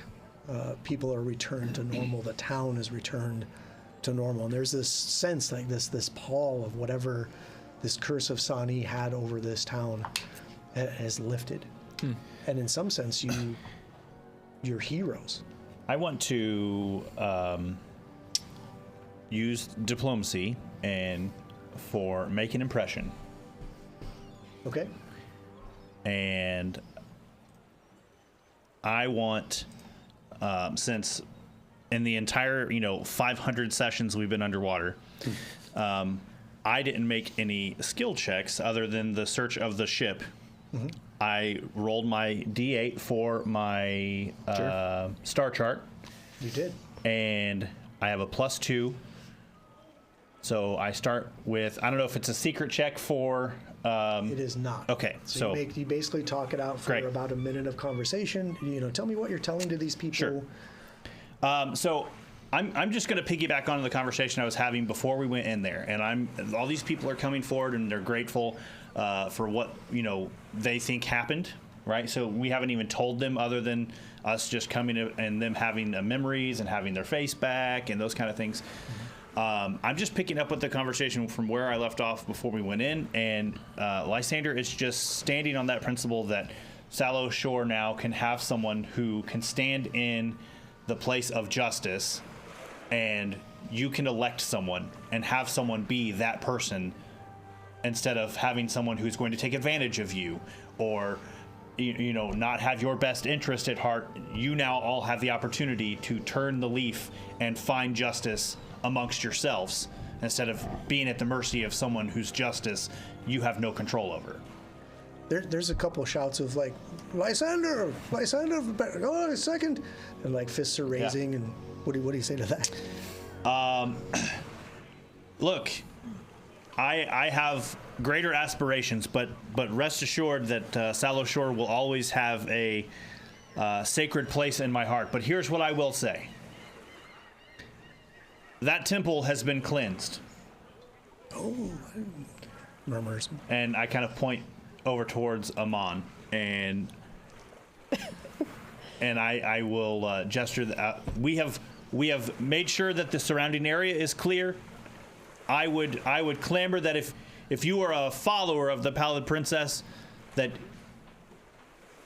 you take the time and you take your efforts and you build a barge or something that floats above that temple. Ooh. There are a couple ghouls that come out of this, and your mention of the temple is safe, and they thank you for your efforts. They're dressed in like the kind of the robes of like cloistered worshippers of what you would expect for Urgathoa, and they say that they'll get busy right away to setting that to rights, and then you can go ahead and make your roll. What is it you're trying to get out of this? I'm just make an impression. It just improves their the way they see us. Sure. Okay. So I'm just you kind of mentioned that we are kind of like heroes.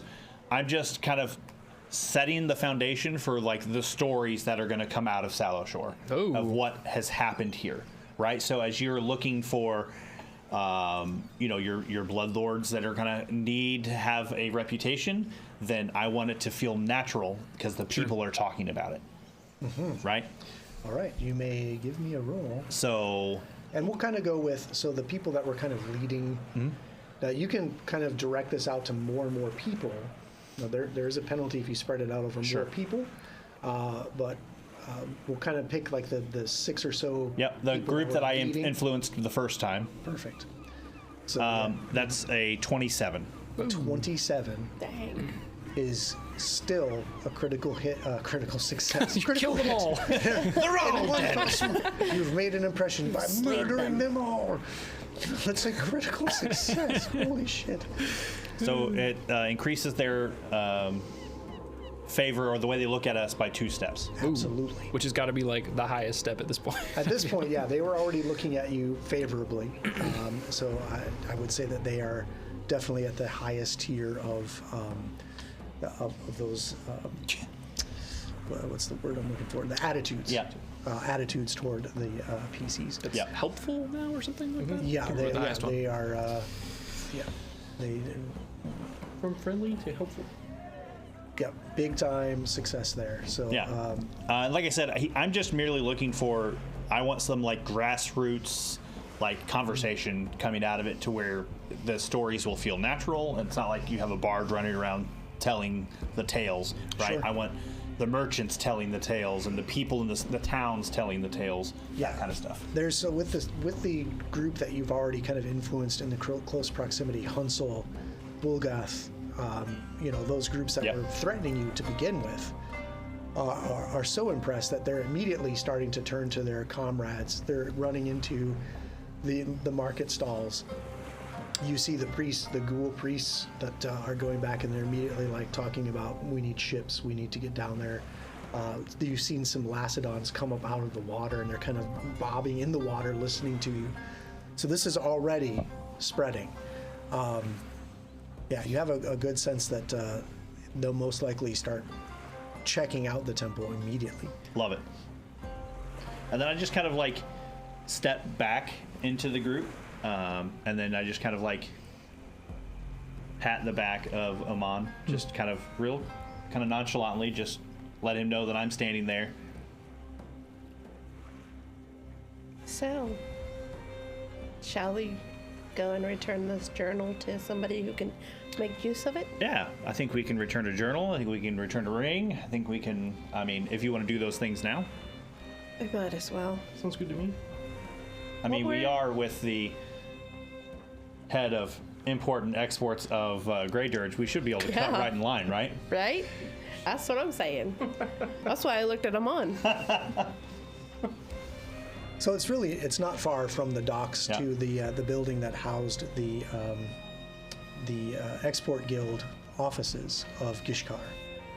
And as you approach, I mean, there's murmurs like as you're walking through town. Like as you're moving through town, that the murmurs and news of what you've done are already like spreading ahead of you or at pace with you.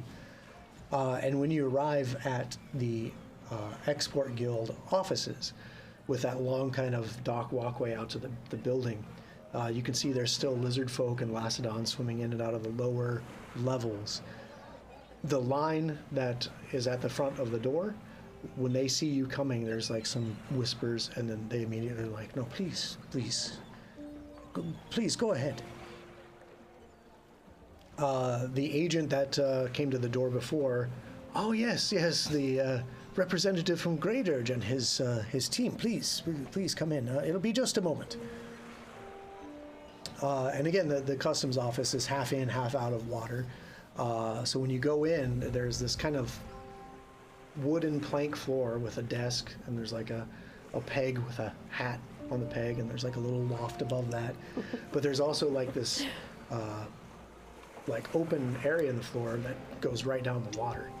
And you wait a few minutes, and slowly you see a Ruxy swim up, sculling through the water with his massive tail, and gets to the ladder and climbs up, and the water's just kind of wicking off of his scaly skin. And he gives a little, shake, grabs his hat. Oh, you have returned. What news do you bring? I'll kind of look to Lysander. He's the one that has that sealskin journal. I will take the journal, and I will hand it to Amon. The journal you requested. That I requested? Okay, and then I'll hand it. Wait a minute, are you not? I'll hand it to Gishkar. Give me a roll to deceive me. Okay. Fine. Do you know who I am? No. I'll hand it to him. The journal you requested. I want to speak to your manager. Right. Hi, I'm Karen. He takes the journal in a scaly hand with his clawed fingers, and he starts flipping through it. And every couple pages, he hisses. And his eyes widen, the slit pupils kind of narrow. This witch, she was in fact smuggling alchemical substances through the caviar shipments. You have done a great deed. This will certainly help bring her to justice and set the accounts to right at Geb. For that, the Export Guild is in your debt. As promised, your reward.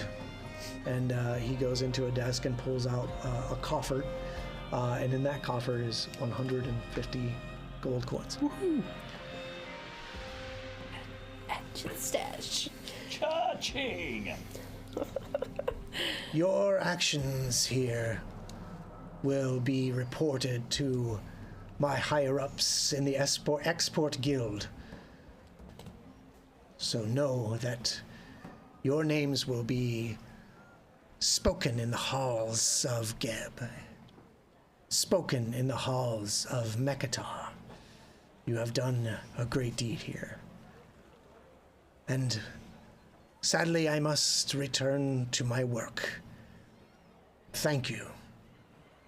And he takes off the hat, puts it back on the hook, and dives down into the water.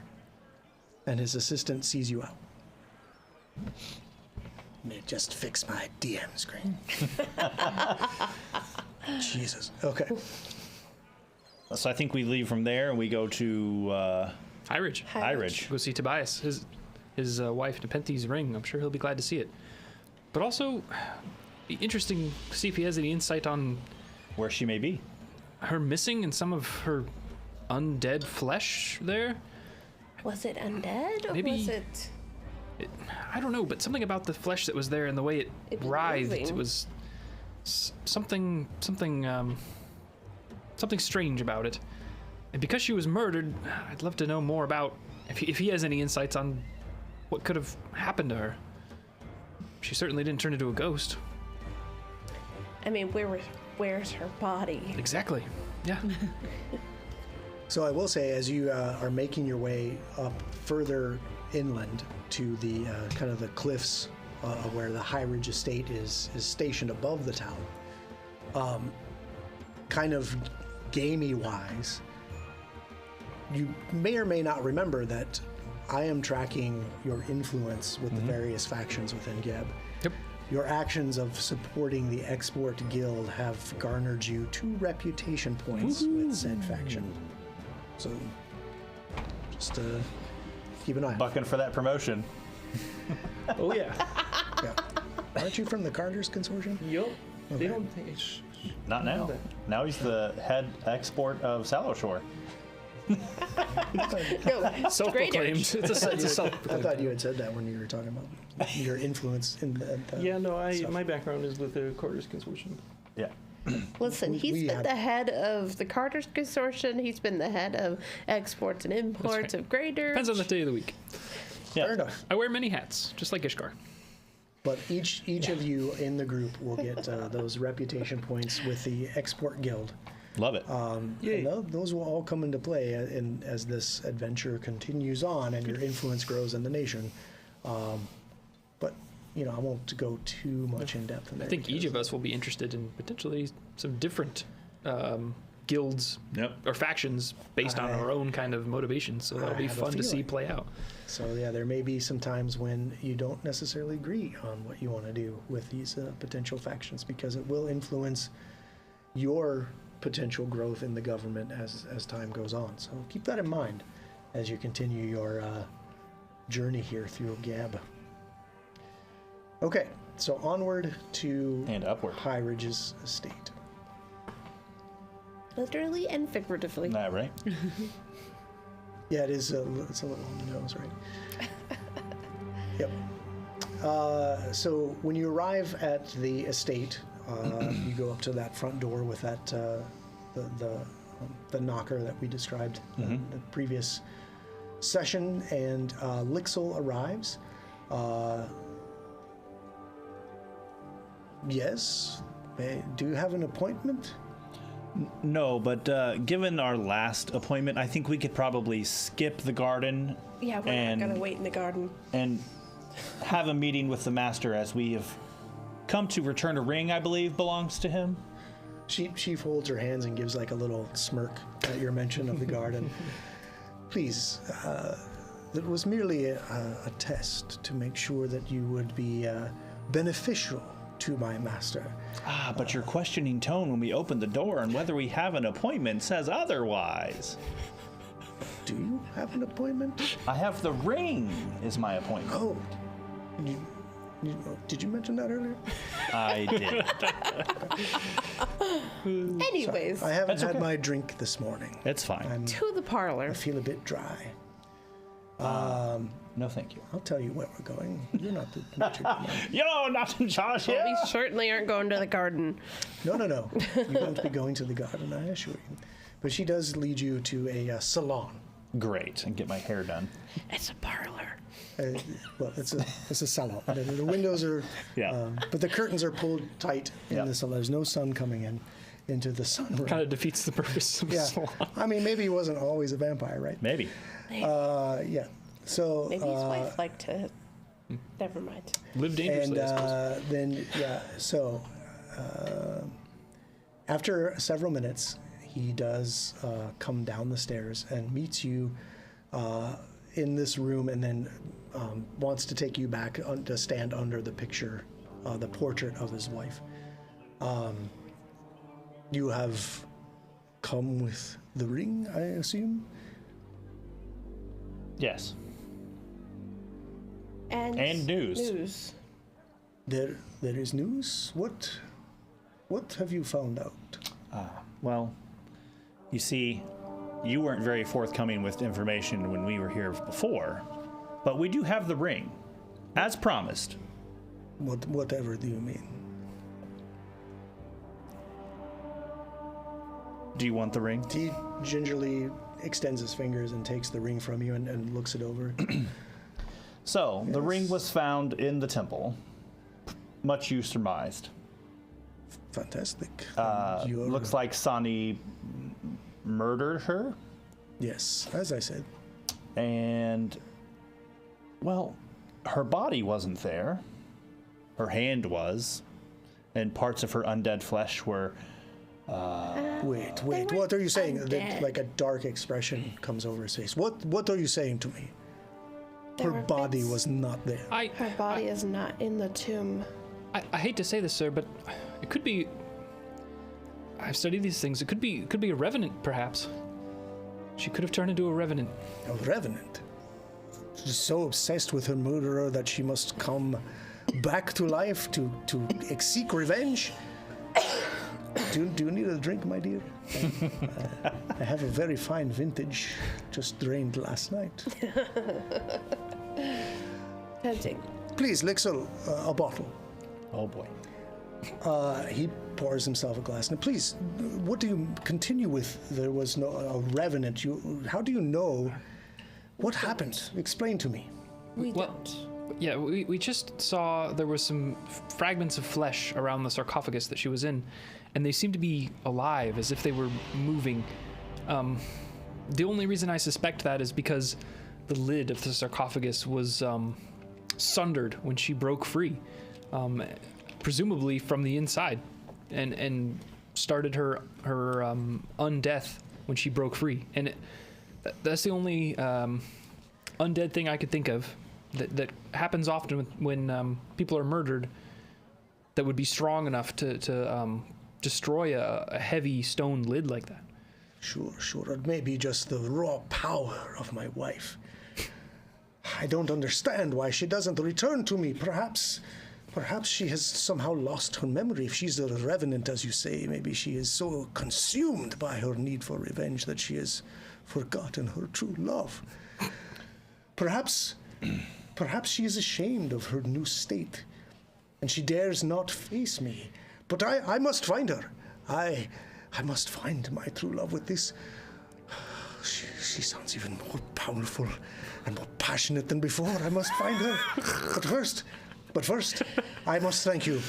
I am indebted to you. Please, I will certainly tell my superiors in the tax collectors unions of your duty here today and your success at returning this ring. But now that I know my wife is out there, I must find her. Lixer, please, ready the cart. We were leaving soon. But first, and the coffin, put fresh earth in the coffin. I will need lots of rest. I will need lots of rest to face my wife again. Thank you. Here, before I go, take this. And he pulls something off of his neck and takes a necklace off. And this necklace has several beads on it, and hands it to, let me see here. Yes, I think you, my darling, could use this. And he hands this necklace to you. But for now, I must go. Please, I have many things that I must do. If you would please Get out of my house. Yeah. GTFO.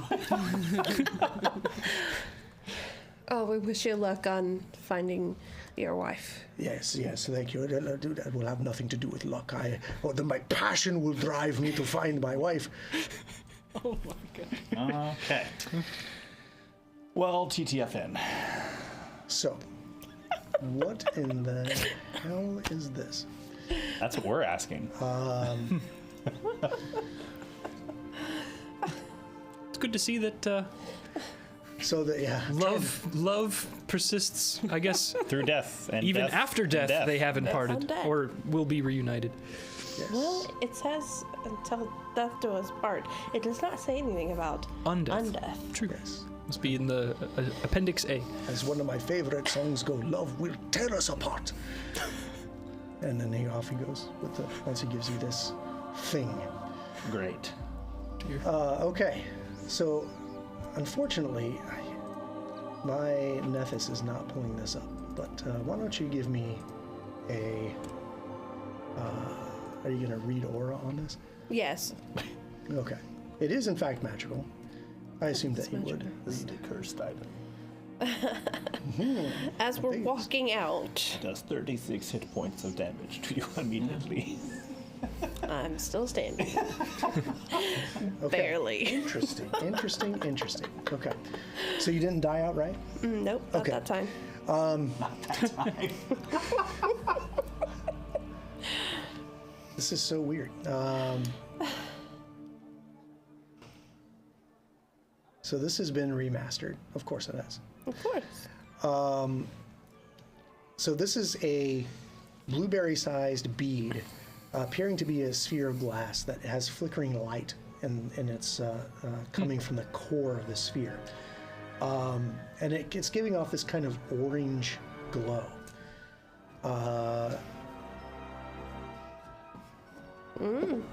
Lixil will... well, you know this just looking at it after you studied, as Lixil is like hurrying around, like trying to prepare the carriage, telling other servants to get the coffin ready for transport, etc., etc. And you're leaving the house, you're slowly studying this, walking out. This is now called something called frozen lava. Oh? Frozen lava. Yeah, it used to be called a necklace of fireballs, but it has been changed to frozen lava. That's why I was like, why is my... That's a terrible name. Yeah, no comment. But, yeah. I mean, I love that name. It's hardened. Solid rock. It's like the rock people put in their gardens when they Yeah. don't want plants. Thank you, OGL license lava holders, rocks. for ruining this game for us by making us change the names of the things we love. So frozen lava, it used to be called a necklace of fireballs. You basically get one bead on this necklace. Ooh. When activated, the bead becomes a tiny beacon of bright light before unleashing the power. After you activate it, it will quickly heat up. You must then hurl it as an interact action, and it will detonate as a fireball where it lands. You could toss it. Your toss can place the center of the fireball anywhere within 70 feet. Okay. Though you may need an attack roll to hit a certain square, etc. I don't know. Gotcha. Because you have to like throw it at a certain square and make it explode there. Is this a At level the GM's 5? discretion. Presumably this is consumable, correct? It is the it is a consumable, and it is the low. It's the item 5 version, the type 1 version, which Got will it. give you the 5d6 fireball damage. That's very good, though. If no one hurls that bead by the start of your next turn, Oh, it'll no. pop like a harmless firework. Oh. Yeah. That's better than it exploding in your hand. Right? Yeah. Oh. That You're would like be a lot more fun. Yeah, that'd be way more fun. you're like holding it like back up. In Come many on. varieties, it's made of actual lava taken from notable volcanoes across Galarian and across the planes of existence. So there you go, frozen lava. That's probably what. Yeah. Frozen lava. Like the magic is like the lava is in some form of stasis, right, in that bead. And when you activate it, it's like reactivates, and then Yeah. lava boils out. Yeah. It's a necklace of fireball. Great. It's a fireball. But yeah, we're gonna call it frozen lava because we're playing remastered. But if you throw it and say, I'm gonna use my necklace of fireball, I wouldn't hold it against you. We're all I'm gonna say friends frozen here. lava, and you're gonna be like, Your what? I'm gonna go. You're decorating your garden. Yeah. 2 levels from now, she's gonna be like, I'm gonna grab this bead off my necklace of frozen lava, and you're gonna be like, get out of here, what? So yeah, that's one thing I got to remember to try and do is update these, because this is a previous to the remaster. So some of these magic items, a lot of times I will update the treasure, but this one I didn't touch, unfortunately. So apologies. Oh, it's fine. It's all good. Frozen lava. Sounds like a dessert you get at like Denny's or something. 100%. And then regret it. Yeah, and they're not a sponsor. Okay. So, Like a lava cake? you Only were finally frozen. escorted out of Tobias's manor. There's, like I said, there's a feverish activity of them preparing this. You see a black carriage outside, drawn by 2 black horses that are like ready to roll, but it's completely a covered carriage with curtains, definitely large enough for a casket. But they go about their business and seem to pay you no mind as you're leaving the manor. That's great. And yeah, and that was some aid to the tax collectors union. Well, Exports, tax collectors. I suppose we've talked to who we need to. I think we should start thinking about how we're gonna get to Pack-Ged from here. From what I've heard, it's far to the north. It is very far. In fact, why don't we talk about how far it is while you guys are thinking about what your next plan of action is. TJ, if you want to throw the map up there. Oh. I know he looks like he's working on it. And Sweet. if we can get that full screen so everybody in the audience can see here. All right. This is kind of the nation of Geb. It's not the entire country, but these are the points of interest in this particular chapter of the adventure path. You can see they're kind of on the left middle of the map there. You started in Grey Dirge, right? All of Book 1 took place in Grey Dirge, and then you were set out at the start of Book 2 to seek out Iron Tavia and the Axon Woods, which is that long stretch of forest leading all the way to the coast. And you can see there it's just north of that Axoneer River, and Iron Tavia's cottage was a couple days travel through the woods there. Right, and it was so fast because of the carriage, right? It really sped things up getting through there. Once you defeated Iron Tavia and learned the ritual of the carriage, that did drastically increase your travel speed to Sallowshore to just a couple more days, I think it was, and you arrived at Sallowshore, which is there on the coast in that little cove there in the bottom right, kind of the southeast there. So, if your next plan of action is to go to the town of Pack-Ged, which you know is the center of operations for Decrosia, you're going to have to take a long journey. The easiest way to do that, most likely, is to catch a boat here in Sallowshore and travel along the coast to the Yidrion River, and then you would follow that west, upriver. So this isn't going to be a sailing ship taking you upriver likely. This is going to have to be a boat small that craft, has sails and oars. Yeah. Yeah, we'll talk about that when it comes time to seek out transport. But that's probably your best bet. Well, You would make so much better time, I guess, is what I'm trying to say, if you go by water. well, it seems to be a long way. There's still plenty of day left. I can start making a few arrangements if you can start thinking about what kind of vessel will take us, and I'll kind of look to Amon to like hand the pouch to him, the spacious pouch to him, so he can start being about getting some things prepared. Selling some things. We've got a lot of money. When he goes to hand you that pouch, it falls right through your hand. Oh no! I spent 10 minutes to incorporate it. Okay. Give me the pouch already! Come on! And that's where we'll pick up next week. All right, great. Right. Then I take it. Would you then also need to incorporate all of its contents? Oh no, I wouldn't. I can incorporate like all the things with one of those incorporations. Like I can like swap, take. Like I don't have. It's not one thing. Like if I go, oh, okay, this donut. Okay, now this chicken leg. It's like all the things I want to switch and grab. I do when I incorporate in 10 minutes. So we need like a bag of incorporation. Just Let's put everything in it. ghost touch spacious pouch. That sounds like if somebody takes magical crafting as a feat, we might invent a formula. Anyway. Huh. Wait. Yeah,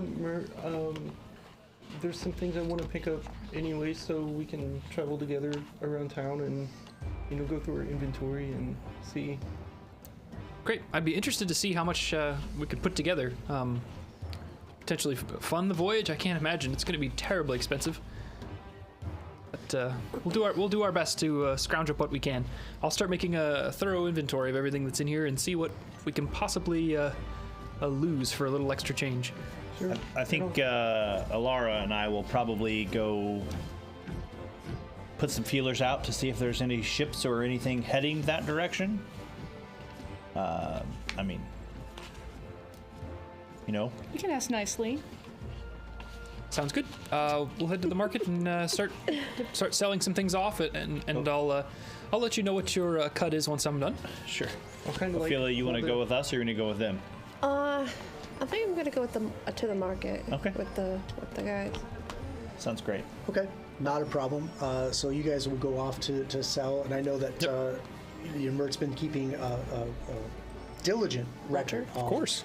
The items that we've received, the things that could be used as straight money, the gemstones, all the things that could just be bartered with straight as currency. Also items that you can sell. I know that there are things that everybody wants to pick up, so Mert will probably gather a list of things that everybody wants for that, and they'll go about their business, the three of them. So I'm assuming that you guys have given that information to Mert. Sounds good. And we'll move on from there. As far as going down to the docks, the ship that you procured your star chart from is no longer in port. It's fairly busy with things coming in and out, and it's late morning, so most of the ships that would have set sail this morning are gone. The docks are currently mostly empty. You talk to some of the people around there, and they're like, not really sure. Ships will come in at night or late in the evening and offload either their catch of the day. And those will be taken to the market for whatever. Other ships that are bringing in goods for trade would all have to go through Gishkar, through the customs office. Maybe he would know better. So that's kind of what you get when you go down to the docks to discuss the potential of hiring a ship. Right now, there are no, obviously, large ships. There may be a few, small sailing vessels that would be used for 1 or 2 man fishing rigs, but nothing. So it sounds to me like it's dinner time and then time to go to bed. Yeah. So where are you going to decide to stay tonight? I think did we not already pay for multiple days with the room with the beating of the kids? I mean, you did. Yeah, that's right. At the So we paid up front for I think 3 nights, I believe. Says Mert from the market when you guys are down on the docks. Well, we paid for 3 nights. Nice. Is that Mert? Yeah. Fantasy walkie-talkie. Over.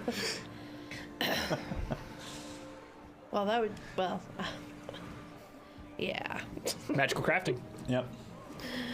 Yeah, which nobody has taken yet. No. Okay, so after spending a few hours at the docks and getting a sense, okay, Gishkar is probably the man to see about that. You decide to go back to the fishmonger, and Old Maeve is there again. I won't go through the whole role play of thwacking the kids with a broomstick and telling them, go make sure they have food, go make sure their room is clean, et cetera, et cetera. But there is all of those things as well. If you want to see that role play, go check out a couple episodes ago. That's right. But she does square you away with a meal. Perfect. She does now. Are you staying now all 3 nights? You have paid ahead 3 nights. I think we'll be probably leaving in the morning.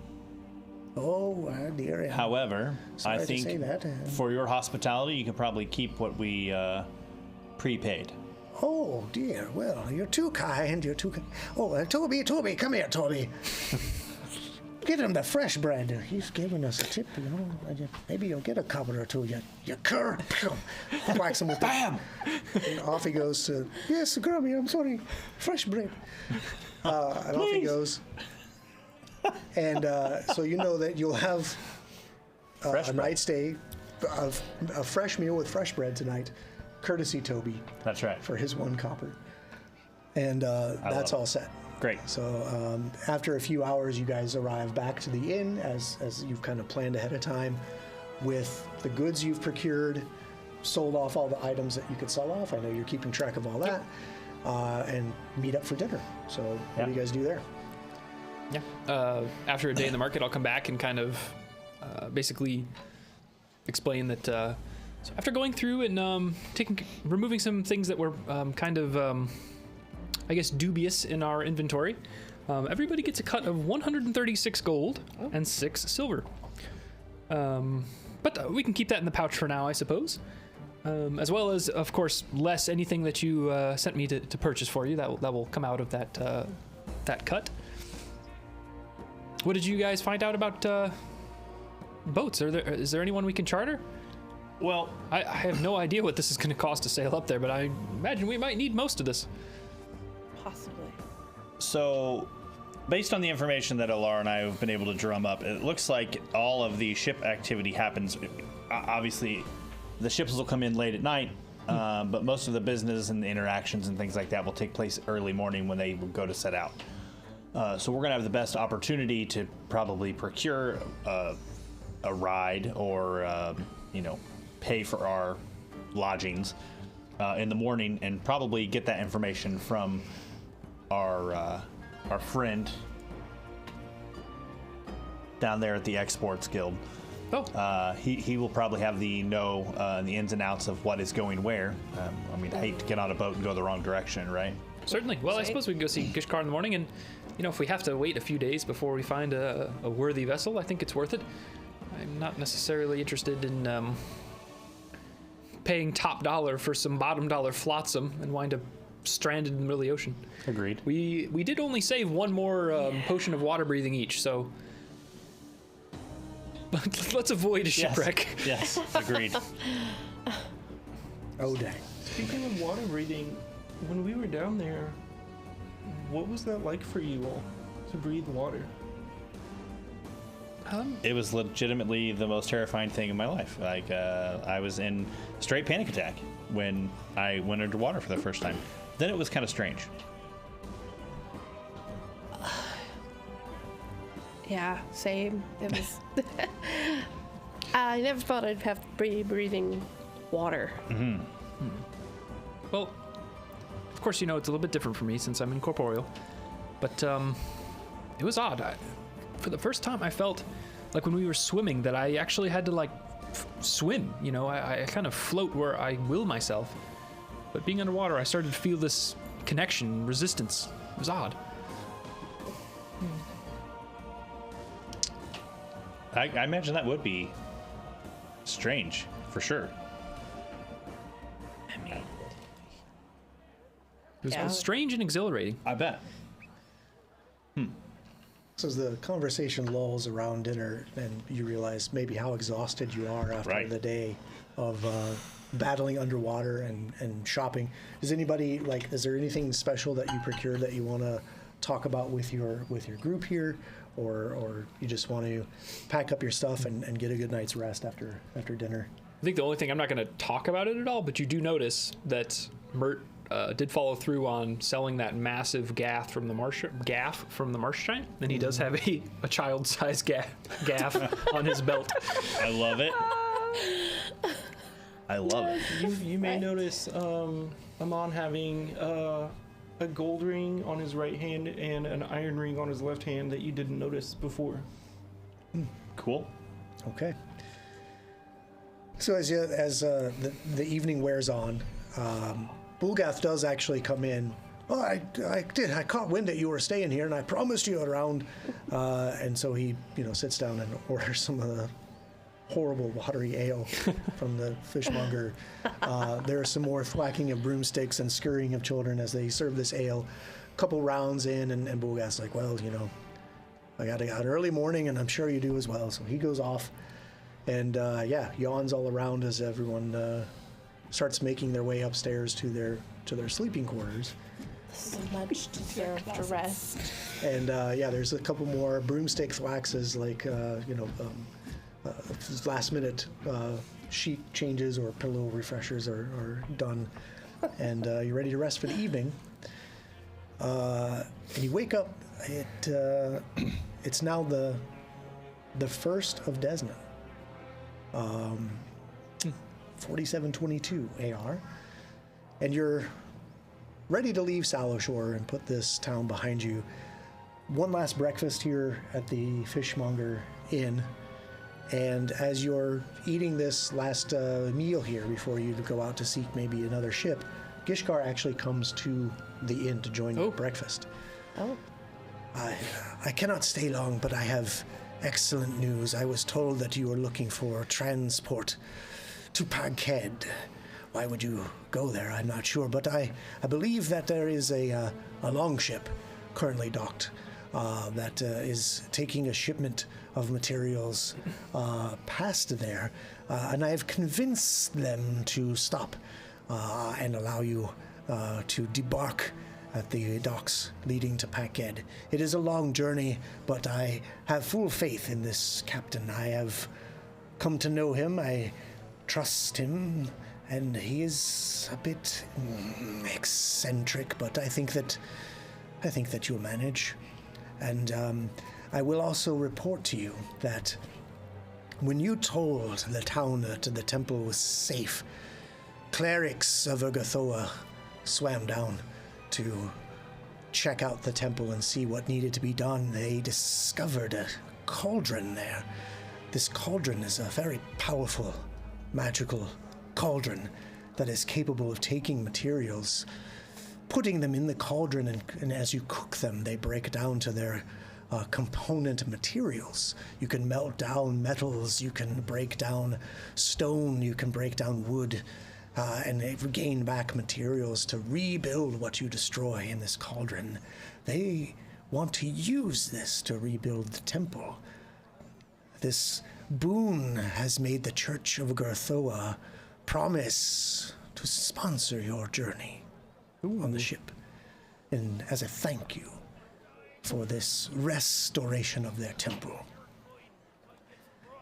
Your passage is booked. You must go and see Captain Roland Silverskull on the ship, the Rusalka. You'll be leaving later this morning. Everything is taken care of. I thank you so much for what you have done here. But as you know, I'm a very busy person, and he tips his little straw hat. I must be off. And he kind of, gives that like reptilian kind of strut out of the door, and his tail's kind of swishing behind him. And you finish your breakfast. By the way, when you woke up, you're level 6. Whoa! All right. Congratulations on that milestone for basically. Oh yeah, somebody's happy about that. All the people here eating at the. All the people dining at this fine establishment Yes. are cheering you on. Yeah, I don't know what level 6 means, but it sounds awesome. Something about you just seems more you. I feel more powerful. Oh, interesting. Does anybody want to talk about level 6, or do we want to just see how it plays out? I know we've talked about this on a lot of our breaks and banters about, how we like to see this organically happen. So if there's, if you don't really want to talk about it, like, you got a few more hit points, didn't you, Ophelia? Here's hoping. Like at least 2 or 3? Do you have like 20 now, or? Whew, all right. I'm over 40, but not by much. Okay. My God. Just giving you some grief. Just a little grief. And this hour's hero point I'm going to give to Lysander, just for the diplomacy and gathering the town around and kind of, boost the reputation of your group here. And probably Lysander had, personal motivations, but Sure he does. still pretty cool. Okay, So with the hero point in hand, breakfast is finished. You guys are level 6. I'm assuming you can just click a couple buttons and you're going to be good to go. Okay. So when you leave the establishment, roll for initiative. No, I'm kidding. Okay, here we go. Let's test drive this level 6 nonsense. Yeah, let's do it. No, I'm kidding. Okay. I guarantee you. I promise you there's a skull bone back here somewhere. I gotta stop sealing the back. Thank you. Okay.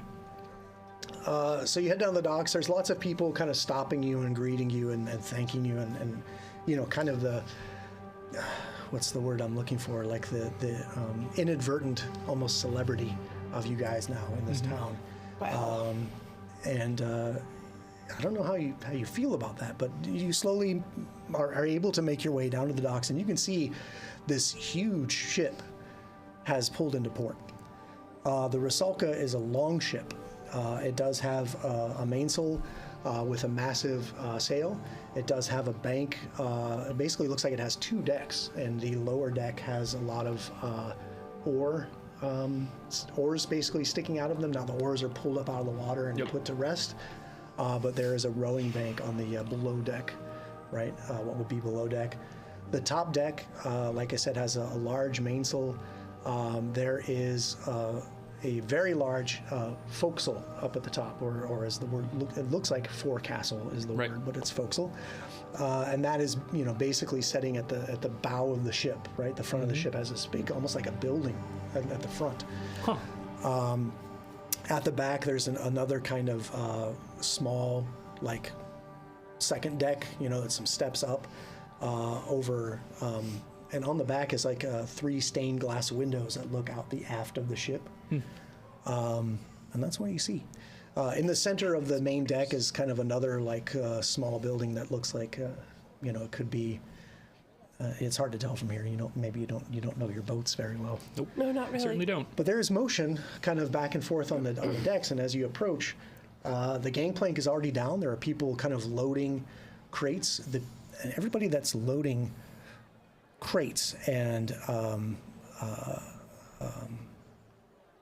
things to transport onto the ship, they're all skeletons. Oh. And then kind of stomping out of that room towards the aft of the ship, you see another skeletal figure. He's got a very large hat with a couple like fancy, very ornate plumes sticking off the cap. He's got a patch over one eye, and Is his skull silver? he is a skeleton, and it's, from what you can see right now, his skull isn't entirely silver, but there's like these silver filigree coming down like around the eye sockets, like over the bridge of the nasal bones, around the mandible and maxilla, like around the teeth, like all this kind of fancy, as if he was tattooed in silver. Right. And he kind of comes to the top of the gangplank and looks down. He's like, "Oh, Gishkar told me you'd be coming this morning. Welcome, welcome. I'm Captain Roland Silverskull, and it's a pleasure to make your acquaintance." And he bows and takes his hat off, and the whole dome of his skull is covered in silver. Cool. And he stands up, and cool. He's like, please, come aboard, come aboard. And he notices you kind of like checking out his skull, and he gives a little rap with his skeletal fingers, like tink-tink-tink. He's like, "Yes, that's right. Dawn silver from a skull. Keeps out the voices of the sirens. Come on now, come aboard." He puts his hat back on. I was gonna say your name does not disappoint. Well, I took it on purpose, lass. Not my real name, but come aboard. And he's like, he calls out for his first mate, Maro, oh, get over here and help the lass. Come on, come aboard. Will you have all your gear? Is this everything you're taking? Are you sure you're ready for a long trip? Yeah. I get on the ship. I'm probably the first one on there. Yep, I'll walk up behind her. Okay. And as you're walking up, you notice like every person on the deck, like they're hoisting the sail, they're securing lines, they're running lines through bullseyes across the deck. You hear people running down the stairs to, secure the oars as they're making ready to launch from port. And, he's greeting you all, and he's like, now tell me, my lady, as you come aboard, what was your name again? Gishkar told me the names, but I can't put the names to faces. I'm Ophelia. I'm working on my brains. Tick, tick, tick. Ophelia. Well, it's a pleasure, lass. And he gives another bow and takes his hat off again. Who's next up the gangplank? I'll come up as Remy is walking in front of me. Okay, yes. Oh, I did hear. Yes. And you, sir? I'm Lysander Darkthorn. Lysander, well met, sir. And he takes your hand and has no qualms about shaking your hand. Like he's Yep. you're a totally normal dude. Who's next? I'll step up the gangplank and kind of meet his eyes and go, "Oh, I'm Mert Nellis. Pleasure to meet you, sir." Mart. And he'll also reach out to clasp arms with you. Oh, interesting. And he tries to grab your hand. We meet hands. Oh! And clasp. And you see them, like, the hands clasp, like that scene out of that 180s action flick. What? And, yeah, it actually It works. shocks me. It shocks me when it happens. Like, that we're holding hands. Well, Like you clasp. have a strong grip, little lad. Welcome aboard. That's cool Thank you. as shit. I love Thank that. you. And now. it just kind of like walks off like, So good. what just happened? Nudge Lysander. Okay. I don't know. I don't either. All right, come along. We're setting sail soon. I'll go next. Oh, And I'll say, my name's Alara Wraithsong, and I'll reach out. you didn't say siren song, did you? No, We'll not no have that Wraithsong. on the ship. And I'm gonna use my my feat of Glad Hand Oh, to make a very strong first impression with the diplomacy check. oh, okay. Go for it.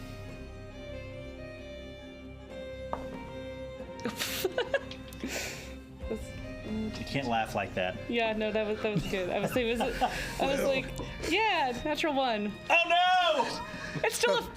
It's weirdly still a 15, but yeah. Oh no. Okay, well, I'm sure there's something about you, lass, that I don't know. I know that some of the captains around here have a suspicion about ladies coming aboard their ship. I'm not like that. I'm a progressive captain. I'm with the times. But there's something in your eyes that I don't like. Something about you and the sea that I don't like. Uh-oh. I'm gonna need to keep an eye on you. Oh boy. I mean, technically she's a bard, so. Oh no. Don't know what you mean by that, but All right. come on. Sings. And he kind of like watches you get on the ship, and he shakes his head, and he looks over at Marrow, and he's like, nods to him, and he nods back. And that leaves Amon. Yeah, I'll step up on the gangplank, and I'm Amon to here, and I put my hand out to shake it. Amon, well met, well met. I've heard some things about you, lad. Come aboard, come aboard. And then I'll say, thank you for your, we'll make eye contact, and, thank you for your warm welcome. It doesn't go unappreciated. And when you say make eye contact, there is no eye in the socket. Well, It's just an empty skeletal socket with that silver filigree, what you know as Dawn Silver. sure. And he stares at you blankly with that socket and holds that for just a moment. Right then, right. All right, we're setting sail soon, so let me show you to your quarters. Now, there at the aft of the ship, that's the captain's quarters. That's off limits. That's for me I alone. almost forgot. Here we go. And would you say the whole thing has taken like a minute or so? Oh, yeah, as we're making the introductions and he's talking to Alara especially. So Lysander gets onto the boat, and after watching everybody kind of introduce themselves, you just see this kind of sickly green, like energy kind of dissipate around Remington, and he doesn't like disappear, but he kind of slumps into this kind of like almost not like mindless, but he just kind of slumps, kind of inactive. And I let out like a shriek whistle, and you hear, and coming up the little walkway is a skeletal horse with flames coming off of his feet. What the devil? It's a good thing my ship has horse stalls right in the middle of the main deck. Let me show you. So the horse comes up and kind of like nudges under Lysander's arm, and I say, "This is Frederick." Frederick. I had no idea Frederick was the name. Well, Frederick, come along. I'll show you, Lysander, where you can stall up Frederick for the night if you're keen to such things. Now, there's living horses in there. He won't be a disturbance, will he? No, he'll mind his P's and Q's. Right. So he takes you over, and there is like a small building you saw is like a horse stall on the deck, and there are a couple horses in there. And he explains that, if the current is too strong for oars, there are times where they may use draft horses to help pull upstream. Sure. Along with the oars if the current is too rough. So sure. There are a couple of really heavy draft horses stalled here. These are the only living creatures aboard my ship except for you. You may notice I run with a skeleton crew. Oh, man. Oh, no. So you're going to have to keep this thing under control and not spook my horses.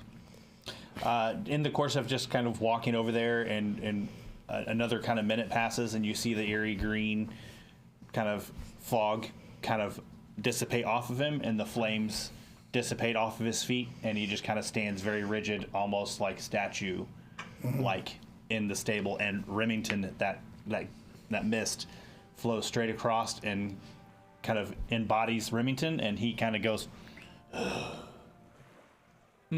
Wow. Whoa. Yep. Very cool. Well, I think that'll do then, Lysander.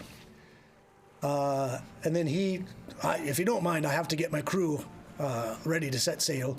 And he shows you to the quarters, or he has Marrow show you the quarters. Now, in the forecastle, that large kind of building in the fore of the ship, there is a ship's galley, kind of on the second kind of layer of that. Mm-hmm.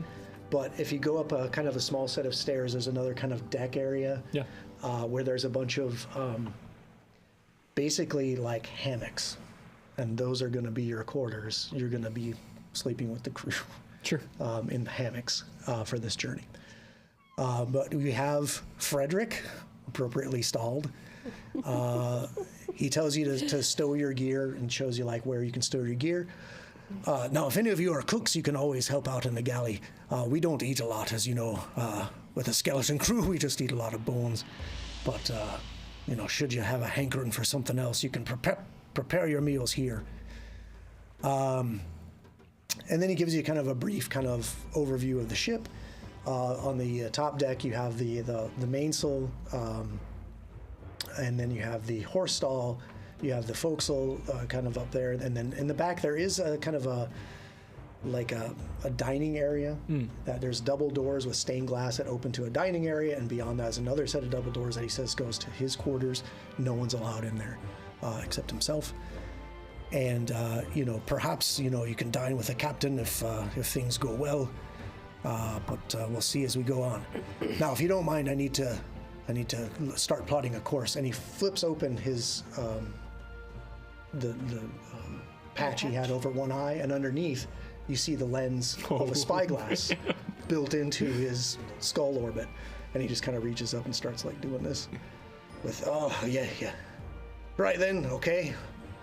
And he starts kind of does the thing where he's going to test for the wind, but there's no tongue. He just kind of like goes through the motions.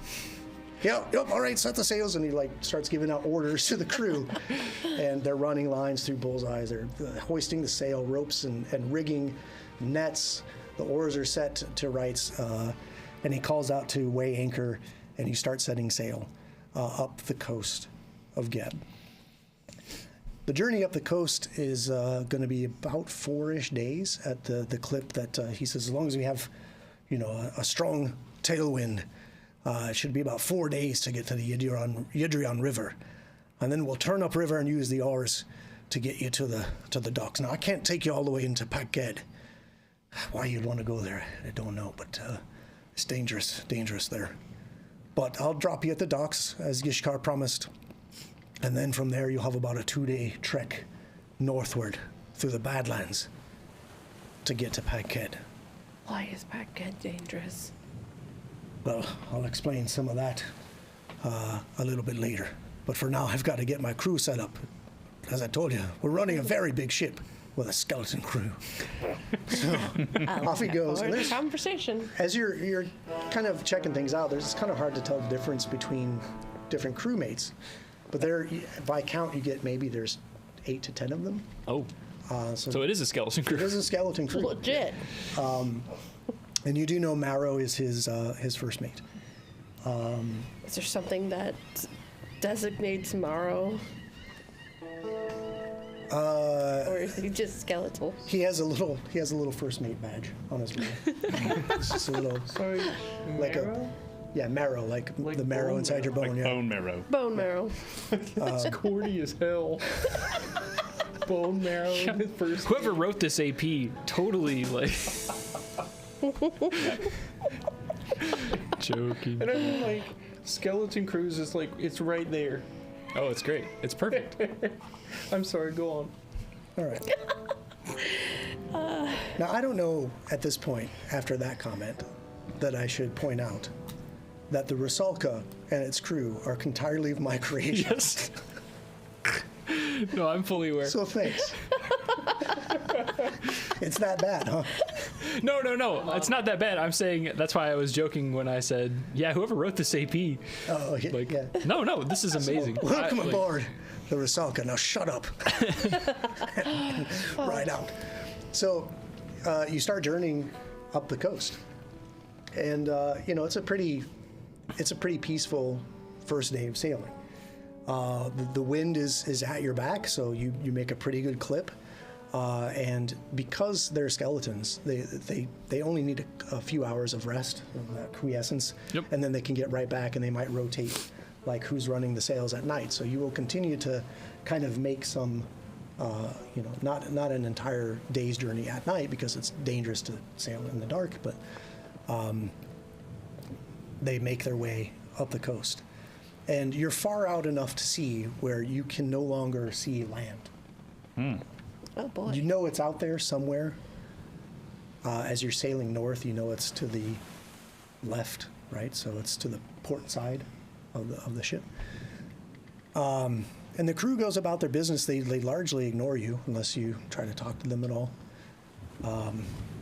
And a full day's sailing goes by, and nighttime arrives, and everybody starts bunking up.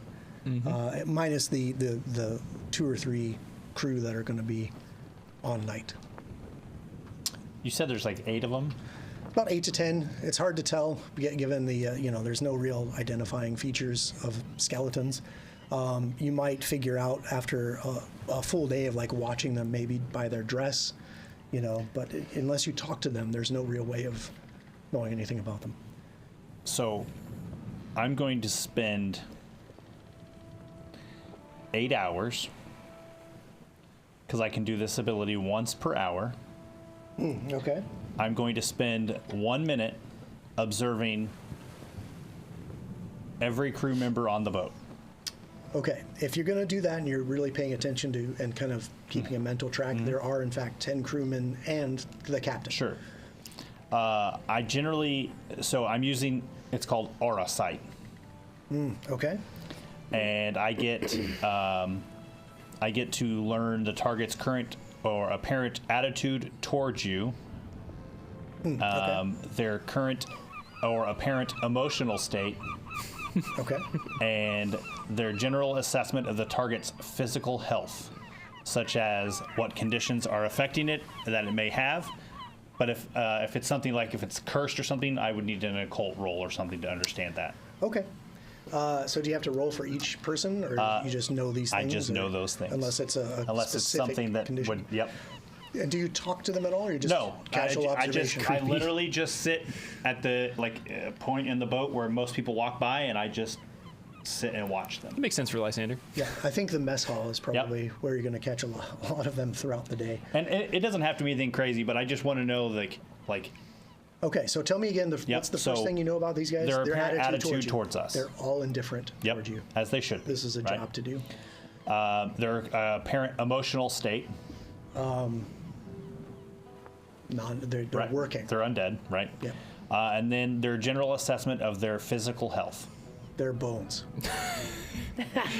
All their skin's missing. Right? Oh god. Oh my god. So I'm mainly doing that so I can start tracking them, like watching them as they work, right? So I can kind of categorize, okay, that one, and then there's that one. Like you're trying to pick out maybe if someone is like the weakest link up to something. Sure. Okay. Yeah. That's fine. You can kind of spend your day just kind of observing them as you maybe stand at the gunnels and pretend like you're looking out to sea, or go to the mess hall and pretend like you're eating while you're just observing, and that's kind of your downtime. Yep. Is doing that. Speaking of downtime, do you guys have plans for this probably 14, 15 days at sea? What are you going to be doing? We can kind of talk about that real quick. I think for Mert, he doesn't have any like knowledge of sailing to really help, but you saw him and the captain clasp arms, and he like is going to spend his days kind of investigating and understanding that. So maybe perhaps like when we're actually out in the ocean, maybe at night or when the going's slow, maybe he'll climb down some rigging and kind of stick his leg or his hand in the water as it runs by, and kind of like notice that like intermittently there will be no drag, and then there'll be drag, and then no drag, and he's trying to focus to like create that drag on his limb that he's dragging in the water. That's and cool. then maybe eventually once we get like into the river, he'll attempt to help with the rowing upstream as best he can. Interesting. That's cool. Okay, we'll think about that and hold you to it. Ophelia, did you have any downtimes you had planned? Yeah, I'm gonna find a quiet corner in maybe the mess hall where there's not a lot of traffic. Well, the galley probably would be the lowest traffic, because these guys, when they eat, they're pretty much just eating bone fragments. But skeletons don't really eat, but they do consume bone. Well, I'm working on some alchemical stuff, like reading the Hag Journal and the what's his name? The Hunter's Hagbook? The Hunter's Hagbook and the alchemical book that I got from that guy. Yeah. And kind of cool, yeah. And we maybe tossing a couple ingredients into my cauldron and making some potions. Okay, great. Yeah, we can do a little bit of that off air, and we'll cool. talk about some of the things you make for next session. Get that ready. Super cool. I would be during the daytime. I'm being mostly pretty quiet, keeping it myself. Using my crafting to assist the crew with ship upkeep and maybe any repairs they may need. And then when I'm not doing that, maybe in the evenings, you see me at some point remove this big like sort of metal bowl, and I'll have my shield, and I'm using my crafting tools to kind of work to attach it to the shield. It's a shield boss, so I'm like attaching that to the shield. Once that's done, further on the journey, I like have a little paint set, and you see me just meticulously painting the symbol of Urgatho like over the shield boss. That way it still like preserves that imagery. Kind of like looking almost contemplative, and maybe you catch me just kind of like staring off for a little bit. And then in addition to that, maybe some big conversations with some of my friends. Okay, we could probably have some of those big conversations next time. What about Lysander? So after kind of getting the gist of the crew, I think when Lysander sees Amon working on his shield, I think he'll just sit down next to him while he's working, and he may or may not even need it, but Lysander will throw light up in the room where he is, so it's illuminated. He can see exactly what he's doing, so he can best put that symbol on the front of his shield. And then I think just in the course of that work, I think we're probably having a conversation, maybe not while he's working, but in that moment, like while we're both just kind of sitting there. Lysander's just going to spend most of the time just kind of going from person to person, just kind of having conversations. Okay. Yeah, we'll think about those conversations and maybe touch on those next time. What about Alara? Well, Laura has some time of, we'll call some of it a personal self-reflection. Ooh. And okay. and from some of the experiences and memories from the past, and then also wants to just, we'll test the crew out some with performances, and wants to try to interact, act a little if people are willing. I don't know how that will work with Indifferent, but we'll see. Well, yeah, I think over time that may win over some, I would say hearts and minds, but they don't have any of those things. I'm on the skeleton crew, you see. And so as you're continuing up the coast, and you can see the mouth of the Idrion River on maybe the fourth day, kind of towards the evening, Captain Silverskull seems really happy with the time they're making. Like the tailwinds have been in your favor, and he's going about like congratulating the crew. Yeah, we're making great time, and we're gonna have to start preparing the rowers. And a couple of guys, go below deck, and they're starting to kind of, unleash the oars and getting ready to turn up river. And as you guys are, sitting and working on your shield or singing to some of the crew as they're, setting the sail to kind of, revert to oars and maybe not rely on wind so much. And you can see the ship is maybe turning, and Silverskull has his eye patch open and he's like zooming in with his lens. Ophelia's in the forecastle galley cooking up stuff, and you hear the splintering, shattering of wood from below deck and the shouts of the rowers from below deck. Something's got loose down here! Something's got loose! And then like wood just splinters and parts of the deck erupt open, and coming up onto the deck is something you've never seen before. Ooh. We'll find out what that is. What? Next time. Oh, no. Oh, man. Oh, man. I know, I was really pumped. You couldn't leave us on a peaceful note? No. Nope. Oh, I agree. God. I agree. I gotta spend a week thinking about this. Oh, man. Yep, you get a week to wonder just what the hell that's coming out of here at you. Oh, man. Well, can you at least tell us what we see? No. Nope. No. I'll tell you what you see next time. Keep us in So suspense. you'll have to tune in next time when we're back Monday at 6:30 Eastern right here on Twitch. Tune in tomorrow at 6 o'clock Eastern for the Soul Severed campaign as they continue their quest. Wednesday, I'll be on Barnabas Brushes painting miniatures for both campaigns or for other use here at Elite Encounters. And that'll be at 5 o'clock Eastern on the recommended channels below. In the meantime, there are plenty of other content in those recommended channels. You can check out Overwatch. I know Laura does a lot of streaming out there, so shout out to Laura for that help and for her content that she's creating. And then we'll be right back at it next week, and then you'll find out just how I'm going to kill you next time. But hey, you're level 6, right? You got 40 hit points now. You're going to be in great shape. Man. Patrick, great episode. It was so good. Oh, man. Don't listen to what they said. I love the ship. I love the captain. It feels very lived in. Like you describing the Dawn Silver filigree is like so cool.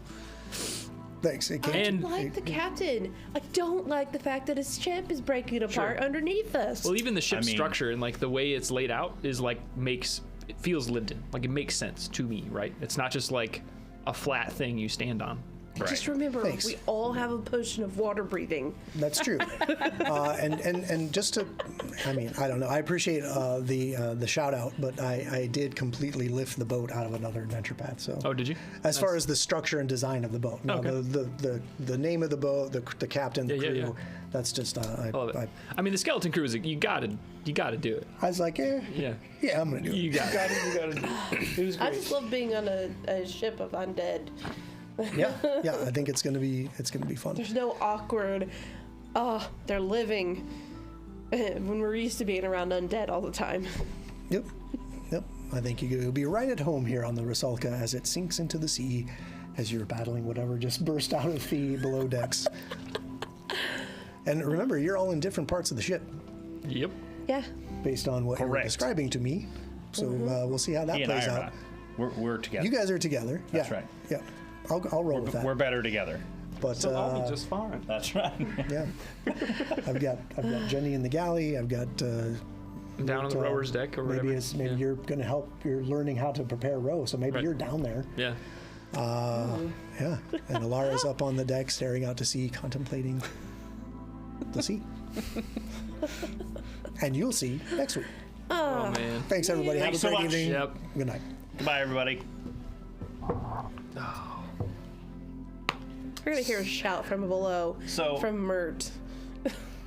I really wanted to like ride Frederick up to the boat, but I was like, it it would was- be so bad, like way cooler. Yeah, no, that was perfect to kind of like reveal it. So cool.